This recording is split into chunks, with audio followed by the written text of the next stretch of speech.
DJ বাপি presentation. 30 থেকে 40 বছর কাঁদবে।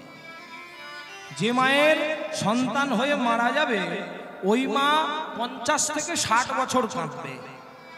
যে মায়ের সন্তান হয়ে সন্তানটা শয়তান হয়ে যাবে পিতামাতাকে সারাটা জীবন কাঁদতে হবে সব সময়ের জন্য। তাই ভগবানের কাছে সন্তান কামনা করবেন যেন সেই সন্তান জন্মগ্রহণ করে কৃষ্ণ ভজন করে। तुलसीदास गोस्वामी একটা কথা বলছে, एक दार से बाहर आते पूत और मूत, जो हरि भजदा है वो है पूत, जो बिना हरि भजदा वो है मूत। মাতৃজঠরে এক স্থান থেকে পুত্র এবং মূত্র বেরিয়ে আসে। যে ছেলেটা জন্মগ্রহণ করে ভগবানের কৃষ্ণ নাম করে ভগবানের পূজা অর্চনা করে ওটা হলো সন্তান, ওটা হলো পুত্র। আর যে সন্তানটা জন্মগ্রহণ করে কৃষ্ণ ভজন করে না, যে সন্তানটা জন্মগ্রহণ করে হরি ভজন করে না ওটা মূত্রের সমান। মূত্রের তবু দাম আছে, ওই পুত্রের কোনো দাম নেই। তাই ভগবানের কাছে একটা সুপুত্র যেন ভক্ত হয়, যেন কৃষ্ণ নাম করে, সেই পুত্রকে কামনা করতে হবে। আজকে গোপাল সিংহ এমন একটা কর্ম করে গেছে যার কর্মগুণে সমাজের লোক তাকে মনে রেখেছে। তাহলে এই যে গোপাল সিংহ ভগবানকে পেয়ে মন্দিরে স্থাপন করলো, এই গোপাল সিংহের ভাগ্যবান পিতামাতার নাম কি? আমাদের তো সবার জানতে ইচ্ছা করছে যে এত সুন্দর ছেলে যে ভগবানকে পেল তার পিতামাতার নাম কি? পদকর্তা তাই ওই গোপাল সিংহের পিতৃ পরিচয় আর বাসভবনের পরিচয় দেওয়ার জন্য শুরুতে দাঁড়িয়ে একটা সুন্দর পদ লিখেছেন। কি পদ লিখেছেন? গোপাল সিংহের পিতামাতা তার ঠিকানা দেবার জন্য পদকর্তা লিখছেন, দেখো ভাই, বিষ্ণুপুরে ছিল এক উলুধ্বনি,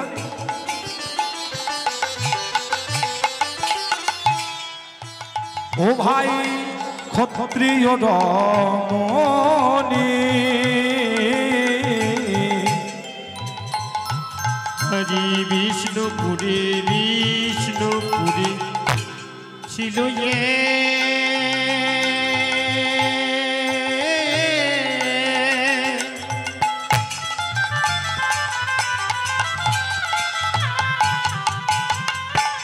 ক্ষত্রিয় মনি।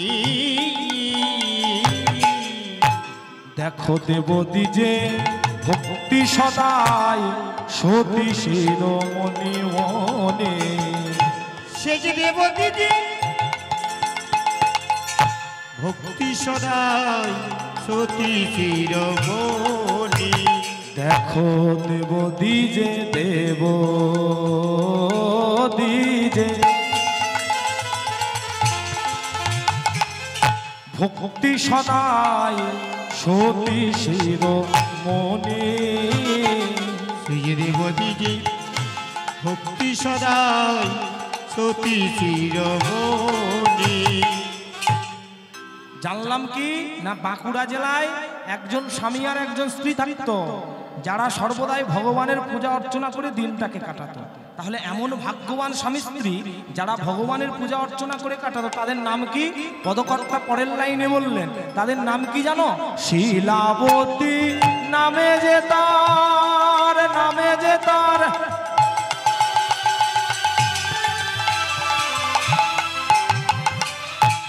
স্বামী সনাতন।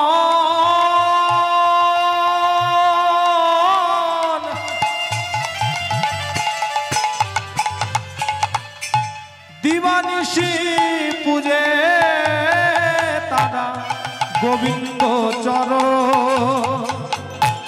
কি বা শিলাবতী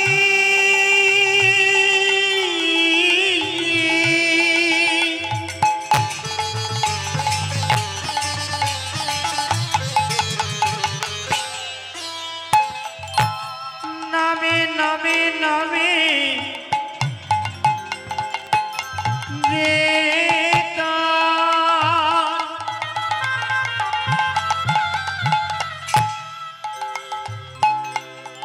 স্বামী সনাতন।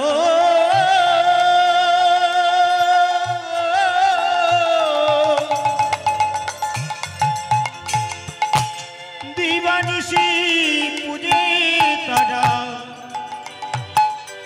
গোবিন্দ চরণ। সদাই কৃষ্ণ কৃষ্ণ কৃষ্ণ বলে,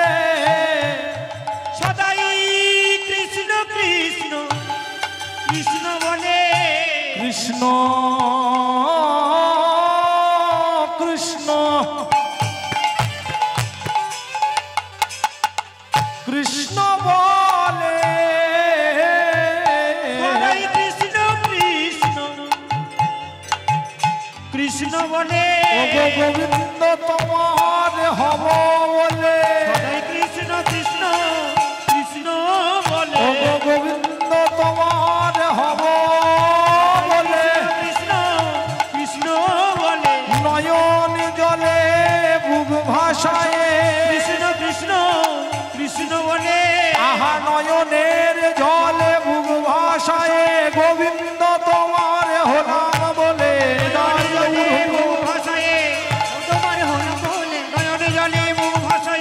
কৃষ্ণ কৃষ্ণ কৃষ্ণ বলে। তাই আমরা পদের মাধ্যমে বুঝতে পারলাম বিষ্ণুপুরে একজন ব্রাহ্মণ আর একজন ব্রাহ্মণী বাস করত। ব্রাহ্মণের নাম হলো শিলাবতী আর ব্রাহ্মণের নাম হলো সনাতন দাস। একটা বাড়ির কর্তাকে সংসার চালাতে গেলে যেমন কিছু কর্ম করতে হয়, তা ওই বাড়ির কর্তা হলো সনাতন দাস। সে কি কর্ম করত না, বর্তমান যুগে যেমন আমাদের ভারতবর্ষের বর্ডারে কিছু সৈন্যরা থাকে, বিদেশি সৈন্যদের আক্রমণ থেকে আমাদের রক্ষা করে রেখেছে, আমরা স্বাধীনভাবে ঘুরে বেড়াতে পারছি।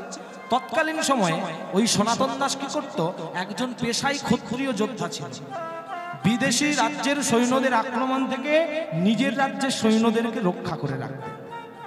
একদিন কর্ণাটকে যুদ্ধ করতে গিয়ে ব্রাহ্মণ কন্যা শিলাবতীকে দেখে খুব পছন্দ হয়, আর যেই পছন্দ হয়েছে শিলাবতীর বাবার সঙ্গে কথাবার্তা বলে মেয়েটাকে বিয়ে করে ঘরে নিয়ে এসেছে।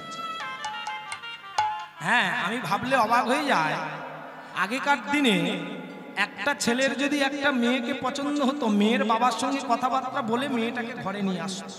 এখনকার দিনে তা হয় না। হয় একটা ছেলের যদি একটা মেয়েকে পছন্দ হয়, মেয়েটাকে এক সপ্তাহের মধ্যে বাড়িতে নিয়ে চলে আসবে। হ্যাঁ, তাই আগেকার দিনে 500 বছর আগে বাবা মায়েরা বুক চাপড়ে সবার কাছে বলতে পারত, আমার ঔরসে আমার স্ত্রীর গর্ভের একমাত্র কন্যা সন্তান এ মেয়েটা আমার। কিন্তু এখনকার বাবা মায়েরা বলতে পারে না। কেন জানেন?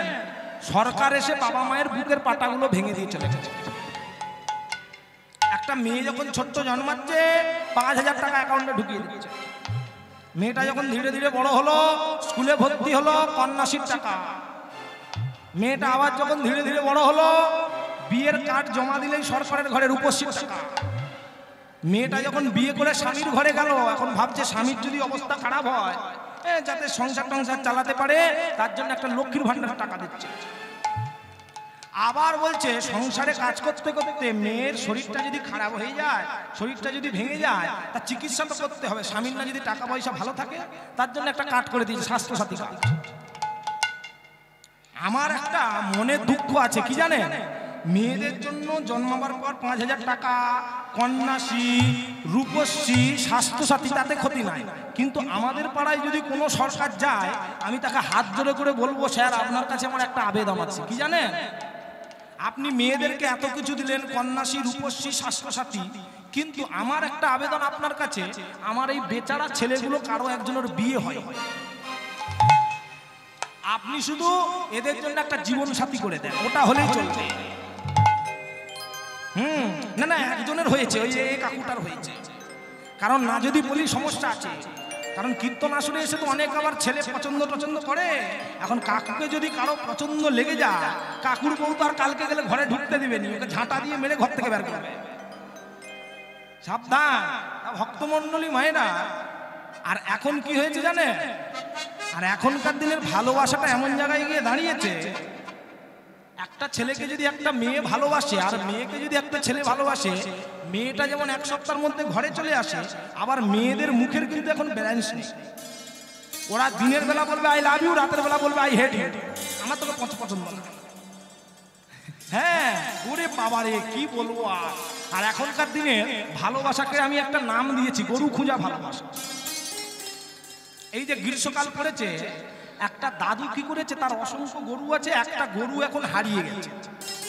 দাদু এখন ওই গরুটাকে খুঁজতে খুঁজতে রাস্তা দিয়ে যাচ্ছে, যেতে যেতে যেতে যেতে ক্লান্ত হয়ে একটা বট গাছের ছাওয়ায় গিয়ে বসে পড়েছে। আর এমন বট গাছের ছাওয়ায় গিয়ে বসেছে, বট গাছের একদিকে একটা ছেলে মেয়ে গল্প করছে বসে বসে, আর দাদু বট গাছে আর এক প্রান্তে বসেছে। এখন দাদু এত গরম, ঘামটা মুছছে গামছাটা দিয়ে, এখন মেয়েটা ছেলেটার দিকে তাকিয়েছে, ছেলেটা মেয়েটার দিকে তাকিয়েছে। মেয়েটা ছেলেটাকে জিজ্ঞাসা করছে, আচ্ছা তুমি প্রত্যেকদিন আমাকে দেখো, প্রত্যেকদিন দুপুরের সময় এসে আমরা দুজনে কথা বলি, তা তুমি প্রত্যেকদিন আমাকে দেখো, আজকে তুমি আমার চোখের মধ্যে এমন ভাবে তাকিয়ে আছো, বলি আমার চোখের মধ্যে কি দেখতে পাবো? মেয়েটা ছেলেটাকে জিজ্ঞাসা করছে। ছেলেটা তখন বলছে, আমি তোমার চোখের মধ্যে সারা বিশ্ব ব্রহ্মাণ্ডটাকে দেখতে পাবো। যেই এই কথা বলা, পেছন দিকে দাদু বসেছিল, ও কোমরে গামছাটা সেঁটে নিয়ে ছেলেটার কাছে দাঁড়িয়ে, বাবা বয়স্ক মানুষ হয়েছি, আর বেশি খাটবো নি। হ্যাঁ, তা তুই একটু আগে কি বললি জানো? কি বললাম গো দাদু? আরে তুই একটু আগে বললি না নাকি মেয়েটার চোখের মধ্যে সারা বিশ্ব ব্রহ্মাণ্ডকে দেখতে পাস? বলি আমার গরুটা কোন দিকে গেছে একটু দেখে বল দেখি বাবা। এখনকার দিনে বুড়ো দাদু যেমন ভালোবাসার মানে বুঝে উঠতে পারে না, আর যে ছেলে মেয়েটা ভালোবাসে ওরাও কিন্তু বুঝে উঠতে পারে না কি করছে। ভালোবাসাটা এত সহজ জিনিস না, ভালোবাসতে গেলে একটা শুদ্ধ হৃদয়ের দরকার। হ্যাঁ, হৃদয় আছে যা সেই তো ভালোবাসে, প্রতিটি মানুষেরই জীবনে প্রেম আসে। কেউ কি ভেবেছিল শ্যামকে ভালোবেসে রাধার ভালোবাসা কাহিনী হয়ে যাবে? হৃদয়ে লেখো না, সে নাম রয়ে যাবে। যদি কাগজে লেখো না, কাগজ ছিঁড়ে যাবে। পাথরে লেখো না, পাথর ক্ষয়ে যাবে। হৃদয়ে লেখো না, সে নাম রয়ে যাবে। যদি একটা মেয়ে যদি একটা ছেলেকে প্রশ্ন করে, কি গো তুমি আমাকে কতটা ভালোবাসো, ছেলেটা বলে, কি আর তোমাকে প্রমাণ দেওয়ার জন্য বলি, আমাদের পাড়ার 3 মাথার মোড়ে যে বাবলা গাছটা আছে, ওই বাবলা গাছের গোড়ায় দেখে নেবে তোমার নাম লেখা আছে মোহন প্লাস ললিতা, লিখে দিয়েছে। ও ছেলে মেয়েটা বোঝে না, ভালোবাসার মানুষের নামটা গাছের ছালে লিখলে গাছের ছাল যখন উঠে যাবে নামটা মুছে যাবে। ওরা ভালোবাসার মানুষকে প্রেমপত্র পাঠানোর জন্য কাগজে কত কিছু লেখে, আমি তোমাকে ছাড়া থাকতে পারি না, তোমাকে ছাড়া রাত্রে ঘুম আসে না, কত কিছু লেখে। কিন্তু ওরা বোঝে না যে কাগজের মধ্যে ভালোবাসার মানুষের নামটা লিখলে কাগজটা যদি জলে পড়ে যায় কাগজটা পচে যাবে, কাগজটা যদি আগুনে পড়ে যায় কাগজটা পুড়ে ছাই হয়ে। ওরা ভালোবাসার মানুষের নামটা সমুদ্রের ধারে ঘুরতে গিয়ে পাথরের গায়ে লেখে। ওরা বোঝে না সমুদ্রের ঢেউ যখন পাথরে দেবে নামটা মুছে চলে যাবে। নামটা যদি চিরতরে রাখতে চাও নামটাকে হৃদয়ের মধ্যে লিখে রাখবে। হ্যাঁ, আর যার জীবনের গভীরতা যত বেশি তার ভালোবাসার গাঢ়ত্বটা তত বেশি। বুঝতে পারলেন? সেখানে একটা গান আছে, কি জানেন তো? গভীর হয় গো সেখানে ভালোবাসা, মুখেতে যেখানে থাকে না কোনো ভাষা, চোখেরও আড়ালে মাটির নিচেও ফলুক চিরদিনই নীরবে বয়ে যাবে। হৃদয়ে লেখো না, সে নাম রয়ে যাবে। যদি কাগজে লেখো না। কাউকে ভালোবাসতে গেলে সেটা আপনার ছেলেকে ভালোবাসুন, সেটা আপনার মেয়েকে ভালোবাসুন, আর স্বামীকে ভালোবাসুন, আর ভক্ত হয়ে ভগবানকে ভালোবাসুন। নামটাকে লিখতে হবে হৃদয়। আজকে সনাতন দাস শিলাবতীকে তার বাবার সঙ্গে কথাবার্তা বলে বিয়ে করে এনেছে, আর বিয়ে করে এনে যখন মেয়েটা ঘরে এসেছে, আচ্ছা বলুন তো মায়েরা, সংসার সুখী হয় ছেলেদের গুণে। খবরদার চুপ করে থাকো। এখানে মায়েদেরকে দেখে বুঝতে পারছি খুব সুবিধের নয়, গাছে বেঁধে মারবে যাওয়ার সময়। সংসার সুখী হয় রমণীর গুণে। আর বাবার আগে বানের জলে ভেসে এসেছে নাকি? বাবারা মনে মনে ভাবছে তোদের গুণে যদি সংসারটা সুখী হয়ে যায়। এবছর ভেবেছিলাম দুর্গাপূজায় একটা দামি শাড়ি দেবো, আর দেবো না। আমি ওর সঙ্গে একটা লাইন যোগ করেছি, কি জানেন? সংসার সুখী হয় রমণীর গুণে, রমণীর গুণে। ও ভাই গুণবান স্বামী যদি থাকে মায়ের সনে, থাকে মায়ের সনে। সংসারটা তখন সুখী হবে একজন বাড়ির বউ যখন ভালো হবে, তার স্বামীও যখন ভালো হবে। এখন বাড়ির বউ ভালো হলে শুধু হবে না, স্বামী যদি রাত বেড়েতে বোতল খেয়ে এসে ঠ্যাঙায়, তাহলে কি আর ওই সংসারে সুখ থাকবে? যা সুখ ছিল সে ঘর ছেড়ে পালাবে। নিতাই গৌর হরি বল হরি বল। হ্যাঁ, আর একটা কথা কান খুলে শুনে রাখো, সংসার সুখী করতে গেলে একটা নারী যখন বিয়ে করে আসে, নারীটাকে রমণী হতে হয়, তবেই সেই রমণীর দ্বারা সংসার সুখী হয়। একটা নারী তখন রমণী হবে যখন তার মধ্যে চারটে গুণ থাকবে। চারটে গুণ কি কি? শাস্ত্রে বলছে একটা নারীর মধ্যে চারটে গুণ কি কি? করণে সুকর্তি, বিপদে সুমন্ত্রী, রোগে সুধাত্রী, ভজনে সুমাতা। একটা নারী তখন রমণী হবে যখন তার মধ্যে চারটে গুণ থাকবে। কি কি? কারণে সুকর্তি, মানে একটা বাড়ির কর্তা যেমন বাড়ির কাজগুলোকে গুছিয়ে করতে পারে, একটা বাড়ির বউকে কাজগুলো গুছিয়ে করার দক্ষতা রাখতে হবে। এক নম্বর গেল। দু নম্বর, বিপদে সুমন্ত্রী, রাজ্যে যেমন বিপদ আসলে মন্ত্রী বুদ্ধি দিয়ে কিভাবে রাজ্যের কল্যাণ হবে সেই যুক্তি দেন। একটা বাড়িতে যদি কোনো গন্ডগোল হয়, একটা বাড়ির বউ ভাসুর শ্বশুর দেওরের সঙ্গে আলাপ আলোচনা করে বুদ্ধি দেবে, কোন বুদ্ধি দিলে বাড়ির সমস্যাটা সমাধান হবে। দু নম্বর। তিন নম্বর কি? রোগে সুধাত্রী, একটা বাড়িতে যদি কোনো রুগী থাকে, রুগীকে যেমন হাসপাতালে ভর্তি করলে নার্স তার সেবা সুস্থতা করে রুগীটাকে সুস্থ করে তোলে, একটা বাড়িতে যদি কেউ অসুস্থ হয়, ভাসুর হোক শ্বশুর হোক দেওর হোক যেই হোক না কেন, স্বামী বেশি ইনকাম দেয় বলে স্বামীর সেবা করবো শুধু, আর কারো সেবা করবো না, ওটা করলে চলবে না। বাড়ির যারই অসুস্থ হবে সবাইকে সমান চোখে দেখে তাকে সুস্থ করে তুলতে হবে। তিনটে গুণ গেল। 4 নম্বর গুণ, ভোজনে সুমাতা, একটা মায়ের যদি চারটে সন্তান থাকে, বড় ছেলে বেশি ইনকাম দেয় বলে মা বড় ছেলের জন্য লুচিপুরি হালুয়া লুকিয়ে রাখে না, লুচিপুরি হালুয়া যাই করে চারটে ছেলেকে সমানভাবে খেতে দেয়। একটা বাড়ির বউ স্বামী বেশি ইনকাম দেয় বলে স্বামীকে সকালবেলায় কাজু কিশমিশ কফি করে খাওয়াবে আর দেওর ফাঁকা যাবে, ওটা করলে চলবে না। বাড়িতে 4 জন থাকলে 4 জনকেই সমানভাবে ভাগ করে খেতে দিতে হবে মায়ের মতো। এই 4টে গুণ হলে একটা নারী বিবাহের পর সে রমণী হবে। বোঝা গেছে মায়েরা? না বুঝতে পারলে বলবেন, আবার বলবেন। কারণ বর্তমান যুগে এমন কীর্তন হয়েছে তো এসব কথা আলোচনা নেই। কারণ এখনকার কীর্তন হয়েছে কোন দিকে ঝাঁটা রাখতে হবে, কোন দিকে জুতো রাখতে হবে, সেই সব আলোচনা। কীর্তনের পর্যায়ে কিছু আলোচনা নেই। হ্যাঁ, আবার একটা কীর্তনিয়া উঠেছে যার নাম দীনকৃষ্ণ অসুর, বলে তুলসী মালা পড়ার দরকার নেই, যারা পড়েছো ছিঁড়ে ফেলে দাও। তোমাদের যদি তুলসী মালা পড়ার এতই দরকার থাকতো তাহলে ভগবান তো তোমাদের তুলসী মালা পরিয়ে পাঠাতো, দরকার নেই বলে ভগবান পরিয়ে পাঠাই।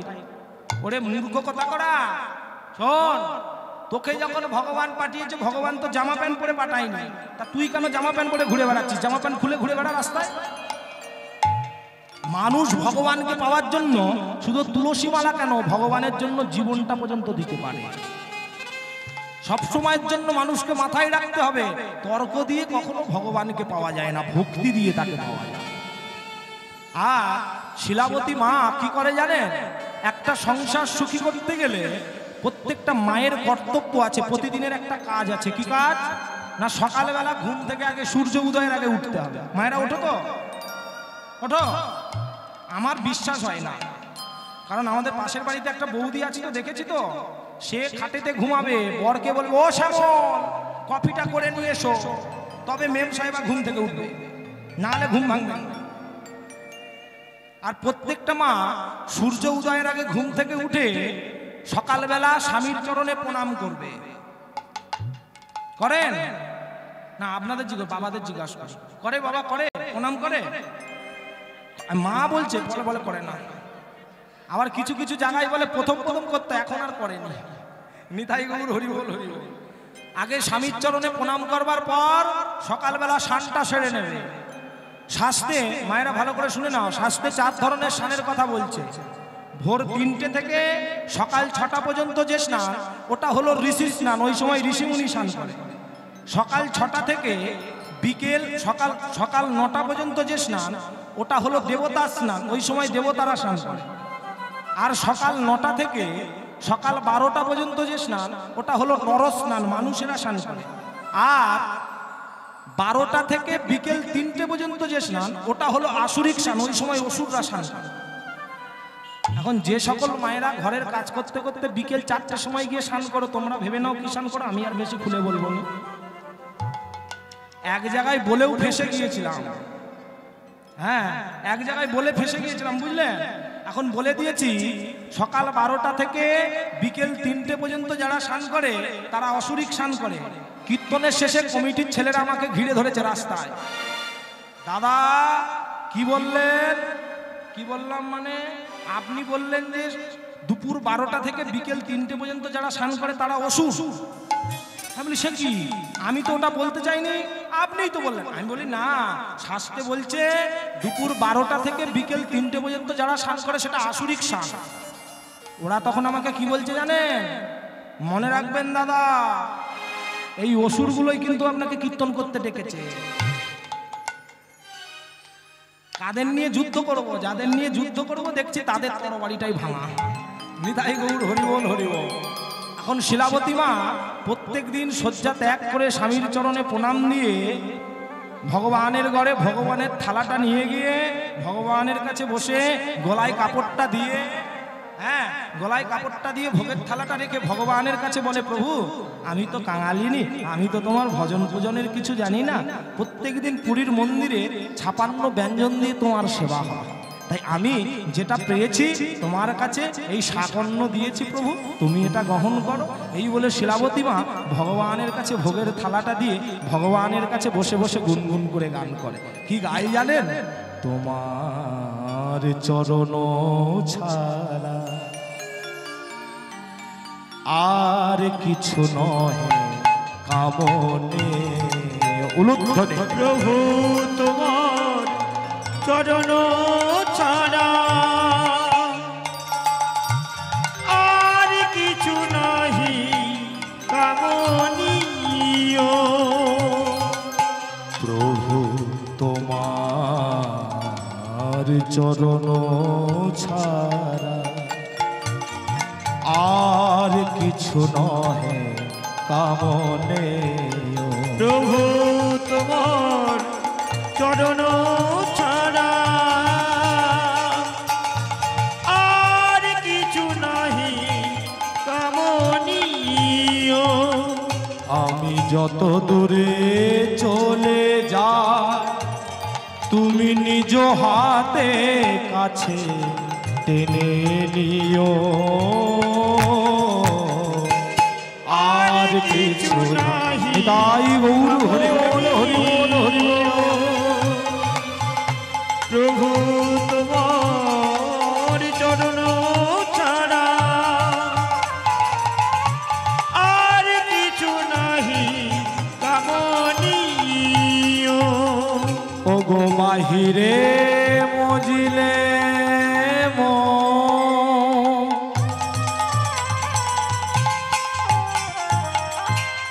হইও তুমি রীতি রমন, রীতি রমন। হৃদয়ের মাঝে সদা অনুপম প্রেম ঢেলে দিও। ওগো তোমার নিজের গুণে হইও তুমি মোর প্রিয়। আর কিছু নাহি কামনীয়।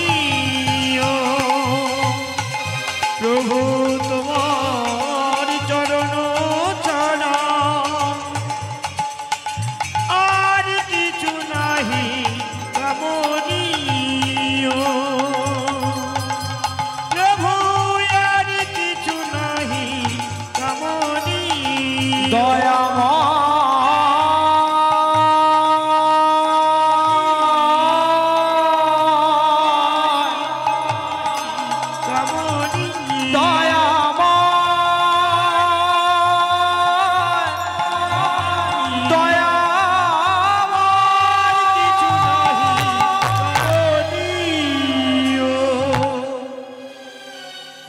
শিলাবতী মা ভগবানের কাছে বসে বসে ভগবানের পূজা অর্চনা করছে। আর যখন ভগবানের পূজা করছে, পেছন থেকে মায়ের স্বামী সনাতন দাস এসে দরজাটা ধাক্কা দিয়ে বলছে, শিলাবতী, ও শিলাবতী, দরজাটা খোলো শিলাবতী। আর শিলাবতী মা স্বামীর ডাকটা শুনে দরজাটা খুলে দিয়েছে। যেই খুলে দিয়েছে, শিলাবতী মা কিন্তু এতক্ষণ ভগবানের কাছে বসে বসে দুফোঁটা চোখের জল ফেলিয়ে ভগবানকে জানাচ্ছিল। যেই স্বামী দরজাটা খুলতে বলেছে, চোখের জলটা মুছে দিয়ে দরজাটা খুলে দিয়েছে। চোখের কোনায় এখনো কিন্তু জল লেগে আছে।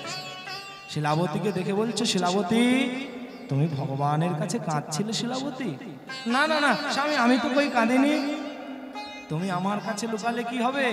আমি তো ধরে নিয়েছি। শোনো শিলাবতী, আপন ভজন কথা না কহিও যথা তথা। তুমি ভগবানকে কিভাবে ভালোবাসো?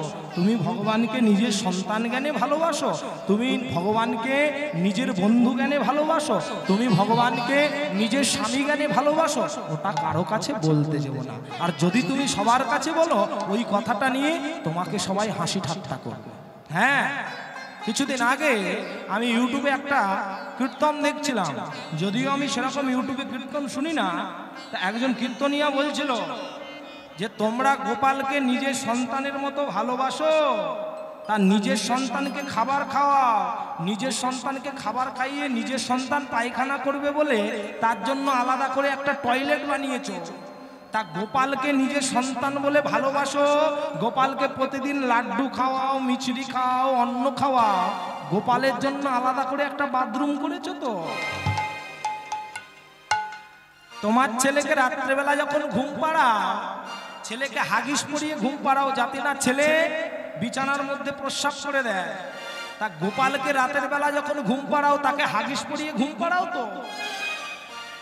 এসব তেঁতার আমি কথা বলা, ও বাঁদরটা জীবনে শুধরাবে না। বাগে যেদিন পড়বে, ভালো মানুষের বাগে পড়লে ঠায়স্তা হয়ে যায়। ভক্তকে কখনো ভক্তের ভক্তিতে আঘাত করতে নেই। আমি ভগবানকে কিভাবে ভালোবাসবো সেটা আমার ব্যাপার, আমি ভগবানকে কিভাবে ডাকবো সেটা আমার ব্যাপার। তুমি কে হে মশাই আমার আঘাত করতে আসো? কখনো কারো অধিকার নেই। আমি ভগবানকে সন্তান জ্ঞানে ভালোবাসতেই পারি, ওটা আমার সন্তান। ভালোবাসবে যে, সেই ভালোবাসার মানুষের কাছে নির্ভর করবে আমি কিভাবে ভালোবাসছি। সবসময়ের জন্য অযুক্তিগত কথায় কখনো কান দেবেন না। নিজের কথাটাকে, নিজের ভাবটাকে যাচাই করতে গেলে সাধুগুরুর চরণে গিয়ে যাচাই করবেন। অসাধুর কাছে গিয়ে যদি এই ভজনীয় কথাবার্তা আলাপ আলোচনা করেন না, আপনার ভজন নষ্ট হয়ে যাবে, ভজনে কখনো উন্নতি হবে না। আমি এক বৃন্দাবনের বাবাজিকে প্রশ্ন করেছিলাম, বাবা ভজন কাকে বলে? ওই বাবাজি উত্তর দিয়ে কি ছিল জানেন? বাবা, জীবনে আমরা একটা বড় ভুল করে ফেলেছি। কি ভুল করে ফেলেছি বাবা? আমরা যাকে আপন করার কথা তাকে পর করে দিয়েছি, আর যাকে পর করার কথা তাকে আমরা আপন করে নিয়েছি। এ কি বলছেন বাবা? হ্যাঁ শোনো, যে ভগবানকে আপন করার কথা ছিল, যে গোবিন্দকে আপন করার কথা ছিল, তাকে আমরা পর করে দিয়েছি। আর যে ছেলেটাকে, যে মেয়েটাকে পর করার কথা ছিল, তাকে আমরা আপন ভেবে জড়িয়ে ধরেছি। তাহলে বলো, আমাদের জীবনে উন্নতি কোথা থেকে হবে? উন্নতি হবে না। কোনো কিছু পেতে গেলে কোনো কিছুকে ত্যাগ করতে হয়। ভগবানের কাছে কখনো সোনাদানা গাড়ি বাড়ি চাইতে নেই। যারা চাইতে জানে না তারা ভগবানের কাছে সোনাদানা গাড়ি বাড়ি চায়, কিন্তু যারা চাইতে জানে ভগবানের কাছে, তারা কি বলে জানো? তারা গোবিন্দের কাছে কেঁদে কেঁদে বলে, গোবিন্দ দিতে যদি হয় শুধু শেষের দিন পর্যন্ত তোমার একটু সেবা করার অধিকার আমাদের, আর কিছু চাই না, আর কিছু চাই না গোবিন্দ, আমি তোমার কাছে আর কিছু চাই না। কেন বলছি জানেন মায়েরা? রামচন্দ্র যখন সীতা দেবীকে উদ্ধার করে নিয়ে এসেছে, রামচন্দ্র সবাইকে ডেকে ডেকে বলছে, জাম্বুমান শোনো, আমি তোমাকে একটা কথা বলি, আজ থেকে আমি তোমাকে কিষ্কিন্ধার রাজা করে দিলাম, তুমি ওই রাজ্য সামলাবে। বিভীষণকে কাছে ডেকে বলছে, বিভীষণ শোনো, আমি তোমাকে একটা কথা বলছি, আজ থেকে তুমি লঙ্কার রাজা হলে তুমি লঙ্কার রাজত্ব সামলাবে। সবাইকে একটা করে স্থান দিয়েছে। অদূরে দাঁড়িয়েছিল হনুমান, হনুমানকে কাছে ডেকে বলছে, হনুমান তুমি না যদি থাকতে আমি তো আমার সীতাকে উদ্ধার করতে পারতাম না।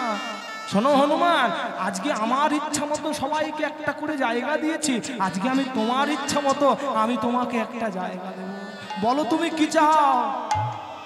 আজকে ভক্ত হনুমান, রামের পরম ভক্ত, ভগবানের কাছে হাঁটু দুটো মুড়ে বসেছে। ভগবানের কাছে হাঁটু দুটো মুড়ে বসে ভগবানকে বলছে, প্রভু সবাইকে আজকে আপনি একটা করে পদ দিয়েছেন, আমি আজকে একটা পদ চাইব না। আমি আজকে কি চাই জানেন? আমি আজকে আপনার ওই দুটো পদ চাই। আমাকে যদি দিতে হয় প্রভু, শুধু তোমার রাতুল রাঙা চরণ দিও, উলুধ্বনি রাতুল রাঙা রাঙা চরণ দিও, শুধু রাতুল রাঙা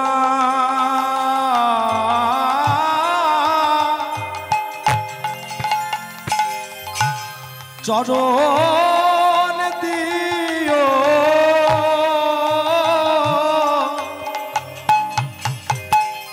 শুধু রাতুল রাঙা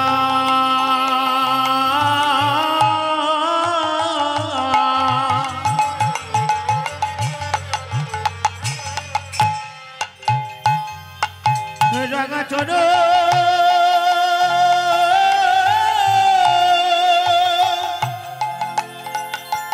দিও, যেন প্রভু শেষের দিনে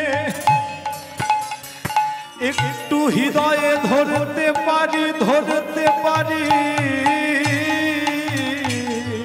নিতাই গৌর হরি বল, হরি বল, হরি বল। রাঙা চরণ দিও, যেন শেষের দিনে ধরে একটু কাঁদতে পারি, কাঁদতে পারি। তোমার রাতুল রাঙা রাঙা চরণ দিও, প্রভু ওই চরণে মোরে এই মিনতি, রাতুল রাঙা রাঙা চরণ দিও, তোমার ওই চরণে আমার এই মিনতি, এই নিবেদনে জানাই তোমায়। এই মিনতি, এই চরণে রাঙামায়, ওই নিবেদনে ওই চরণে, এই চরণে রাঙামায়, তোমার রাতুল রাঙা রাঙা চরণ দিও। আজকে শিলাবতী মা যখন ভগবানের কাছে এমন ভাবে কেঁদেছে, চোখের জলটা মুছে স্বামীর কাছে এসে দাঁড়িয়েছে, সঙ্গে সঙ্গে সনাতন দাস হাতটা বাড়িয়ে বলছে, শিলাবতী ও শিলাবতী দাও আমার হাসে প্রসাদ দাও। শিলাবতী মা প্রসাদ দিয়েছে, আর প্রসাদটাকে হাতে নিয়ে সনাতন দাস বলছে, শিলাবতী একটা কথা বলবো না? স্বামী আগে তুমি প্রসাদটা পাও, তারপরে আমার সঙ্গে কথা বলবে। কেন জানো? প্রসাদ হাতে নিয়ে প্রসাদকে অপেক্ষা করাতে নেই, প্রসাদটাকে পেয়ে নিতে হয়। হ্যাঁ, কেউ যদি আপনার হাতে ভগবানের প্রসাদ দেয়, ওই প্রসাদটাকে হাতে নিয়ে বেশিক্ষণ অপেক্ষা করাবেন না, সঙ্গে সঙ্গে প্রসাদটা পেয়ে নেবেন। আজকে প্রসাদটা পাওয়ার পর সনাতন দাস বলছে, শিলাবতী এইবার একটা কথা বলি না স্বামী, আগে হাতটা ধুয়ে এসো। আর আমরা কি করি? ভগবানের প্রসাদ সে মাথায় হাত মুছে নিই। কেন বলুন দেখিনি? ওটা দুধ দিয়ে, জল দিয়ে, মধু দিয়ে তৈরি করা থাকে, লিকুইড তো। ওটা পেয়ে মানুষ মাথায় হাত মুছে নেয়। কখনো ভগবানের প্রসাদ পেয়ে মাথায় হাত মুছতে নেই। কেন জানেন? আপনি প্রসাদ পেলেন মানে আপনার হাতটা কিন্তু এঁটো হয়ে গেল, আর ওই এঁটো হাতটা নিয়ে আপনি যখন মাথায় মুছবেন, এটা তো ব্রহ্মতালু, এই এঁটো হাতটা নিয়ে মাথায় মুছলে আমাদের ব্রহ্মতালুটা এঁটো হয়ে যায়। কখনো প্রসাদ পেয়ে মাথায় হাত মুছবেন না। আজকে কমিটির দাদা ভাইয়েরা পূজারী ঠাকুরকে বলে আপনার হাতে দুধ, মধু, গঙ্গা জল দিয়ে, পঞ্চামৃত দিয়ে আপনার হাতে পঞ্চামৃত দিল বলে আপনি ওটা তরল পদার্থ বলে পেয়ে মাথায় হাত মুছে নিলেন। ওরা যদি খিচুড়ি আর পরমান্ন প্রসাদ করতো তখন কি করতেন? হাতে যদি খিচুড়ি দিত, খেয়ে দিয়ে মাথায় হাত মুছতেন। ওটার বেলা বুদ্ধি আছে, চুলে জট পড়ে যাবে। হ্যাঁ, তা ভক্তমণ্ডলী মায়েরা, মানুষকে মনে রাখতে হবে প্রসাদ পেয়ে কখনো মাথায় হাত মোছা যাবে না। আজকে শিলাবতী মা স্বামীকে বলছে, স্বামী যাও হাতটা ধুয়ে এসো। হাতটা ধুয়ে আসলেন। শিলাবতী, এইবার একটা কথা বলি। হ্যাঁ বলো। শিলাবতী, শোনো শিলাবতী, আমি গতকাল গয়া যুদ্ধে যাত্রা করব। একই কথা বলছো স্বামী? স্বামী, তুমি জানো না তোমার ঔরসে আমার গর্ভে একটা সন্তান তিলে তিলে বেড়ে উঠছে, আর তুমি যদি এই সন্তান আমার গর্ভে আছে, তুমি যদি এই সময় জীব হত্যা করতে যাও, প্রাণী হত্যা করতে যাও, ওই সন্তানের পাপ যে তোমার সন্তানের উপরে আসবে, ওই জীব হত্যার পাপ যে তোমার সন্তানের উপরে আসবে। হ্যাঁ, আগেকার দিনে একটা নিয়ম ছিল, কি জানেন? মায়ের গর্ভে যদি সন্তান থাকতো, সেই সন্তানের পিতাকে খুব সাবধানে কাজকর্ম করতে হতো। কোনো জীব হত্যা করা যেত না, কোনো প্রাণী হত্যা করা যেত না। আর আগেকার দিনে মাগুলো ভালো ছিল বলেই তো সন্তানগুলো এত ভালো ভালো হয়েছে। হ্যাঁ, একটা ভালো সন্তান পেতে গেলে আগে মাটিকে ভালো হতে হবে। এই মাটিকে, এই মাটি আর এই মাটি দুটোকেই ভালো হতে হবে। কেন জানেন? ও ভাই, মাটি যদি ভালো হয় গাছ ভালো হবে, গাছ ভালো হবে। আর গাছ যদি ভালো হয় গাছে ফল ভালো হবে, ফল ভালো হবে। ফল যদি ভালো হয় সে ফল গোবিন্দ সেবায় লেগে যাবে, সেবায় লেগে যাবে। সব সময়ের জন্য একটা ভালো সন্তান পেতে গেলে আগে মাকে ভালো হতে হবে। তাকিয়ে দেখুন তো, দেবকীর মতো মা ছিল বলে ছেলেটা কৃষ্ণ হয়েছে। সচী মায়ের মতো মা ছিল বলে ছেলেটা নিমাই হয়েছে। না, ছেলেটা নিম গাছের তলায় জন্মেছিল বলে নিমাই হয়েছে নাকি? নিম গাছের নিচে জন্মেছে বলে। আচ্ছা, ও ছেলেটা যদি জাম গাছের তলায় জন্মাতো কি হতো? সাবধান, ভালো হয়েছে নিম গাছের তলায় জন্মেছে। হরি বল, হরি বল। হ্যাঁ, তারপরে তাকিয়ে দেখুন, সারদা দেবীর মতো মা ছিল বলে ছেলেটা রবীন্দ্রনাথ ঠাকুর হয়েছে। ভুবনেশ্বরী দেবীর মতো মা ছিল বলে ছেলেটা বিবেকানন্দ হয়েছে। ভগবতী দেবীর মতো মা ছিল বলে ছেলেটা জেসে সাগর নয়, একেবারে বিদ্যাসাগর হয়েছে। আর কংসের পিতা উগ্রসেন, সে ভগবানের পূজা করত, সে হরিভজন করত, কিন্তু তার মা পদ্মাবতী হরিভজন করত না বলে ছেলেটা কংস হয়ে গেছে। নেপোলিয়ান বোনাপার্ট, যারা ইতিহাস বই পড়েছে তারা নেপোলিয়ান যোদ্ধার কথা জানে। নেপোলিয়ান বোনাপার্ট একটা কথা বলছে, কি জানেন? If you are good mother, I shall give you a good nation. তোমরা যদি আমাকে একটা ভালো মা উপহার দিতে পারো, আমি তোমাদের একটা জাতি উপহার দিয়ে দেব। এই সর্বপ্রথম একটা ভালো মা পেতে গেলে, একটা ভালো সন্তান পেতে গেলে আগে মাটাকে ভালো হতে হবে। আজকে শিলাবতী মা সেই পক্ষ হয়ে বলছে, স্বামী, তোমার ঔরসে আমার গর্ভে একটা ছোট্ট সন্তান আছে, আর তুমি যদি এই সময় জীব হত্যা করো, প্রাণী হত্যা করো, ওই প্রাণী হত্যার পাপ যে তোমার সন্তানের উপরে আসবে, তাই তুমি অমন কাজ করো না। সঙ্গে সঙ্গে সনাতন দাস শিলাবতীকে কি বলছে জানো? ও শিলাবতী, শোনো, আমি না যদি যুদ্ধে যাই, যুদ্ধে না গিয়ে যদি পয়সা ইনকাম করি, তোমার গোবিন্দের ঘরে ভোগ চলবে কি করে? তোমার গোবিন্দের ঘরে পূজা অর্চনা চলবে কি করে? আমি না যদি ইনকাম করে আনি, তোমার গোবিন্দের ঘরে বাতি জ্বলবে কি করে? তাই সর্বপ্রথমে মানুষকে জেনে নিতে হবে, এই সংসারে বাঁচতে গেলে পয়সার গুরুত্ব খুব কিন্তু প্রচুর। আজকে এই যে এত সুন্দর হরিবাস, প্যান্ডেলওয়ালা প্যান্ডেল করে দিয়ে গেছে, মুখ দেখতে ও কি পয়সা নেবে না? কমিটির ছেলেদের কাছে ভালো করে পয়সা মনে নেবে। এই যে মাইকওয়ালা এত সুন্দর মাইক সেট নিয়ে এসে বাজাচ্ছে, আপনাদেরকে কীর্তন শোনাচ্ছে, ওরা কি পয়সা নেবে না? ওরাও পয়সা নেবে। এত সুন্দর লাইট দিয়েছে, ওরাও কিন্তু পয়সা নেবে। পয়সা না দিলে কোনো ব্যাটা আসছে না। যে আমাকে না পয়সা দিলে কি কীর্তন করতে আসতাম? আমিও আসতাম না। নিতাই গৌর হরিবল হরিবল। তা পয়সার গুরুত্ব কিন্তু সমাজে প্রচুর। একটা গান আছে না, কি বলুন দেখিনি? পয়সা নাই যার মরণ ভালো এ সংসারে উলুদ্ধ। পয়সা নাই যার মরণ ভালো এ সংসারেতে, পয়সা নাই যার মরণ ভালো এ সংসারেতে। ও ভাই পয়সা নাই যার মরণ ভালো এ সংসারেতে, পয়সা নাই যার মরণ ভালো এ সংসারেতে। দেখো পয়সায় আছে যার ঘরে ও সে খাটাই সুদের কারবারে। যার বাড়িতে পয়সা আছে গ্রামের লোকেরা ভাবে রামবাবু চারতলা গাড়ি, চারতলা বাড়ি, 4-5টা গাড়ি, জাগা জমি প্রচুর, ধান চাষ হয় প্রচুর।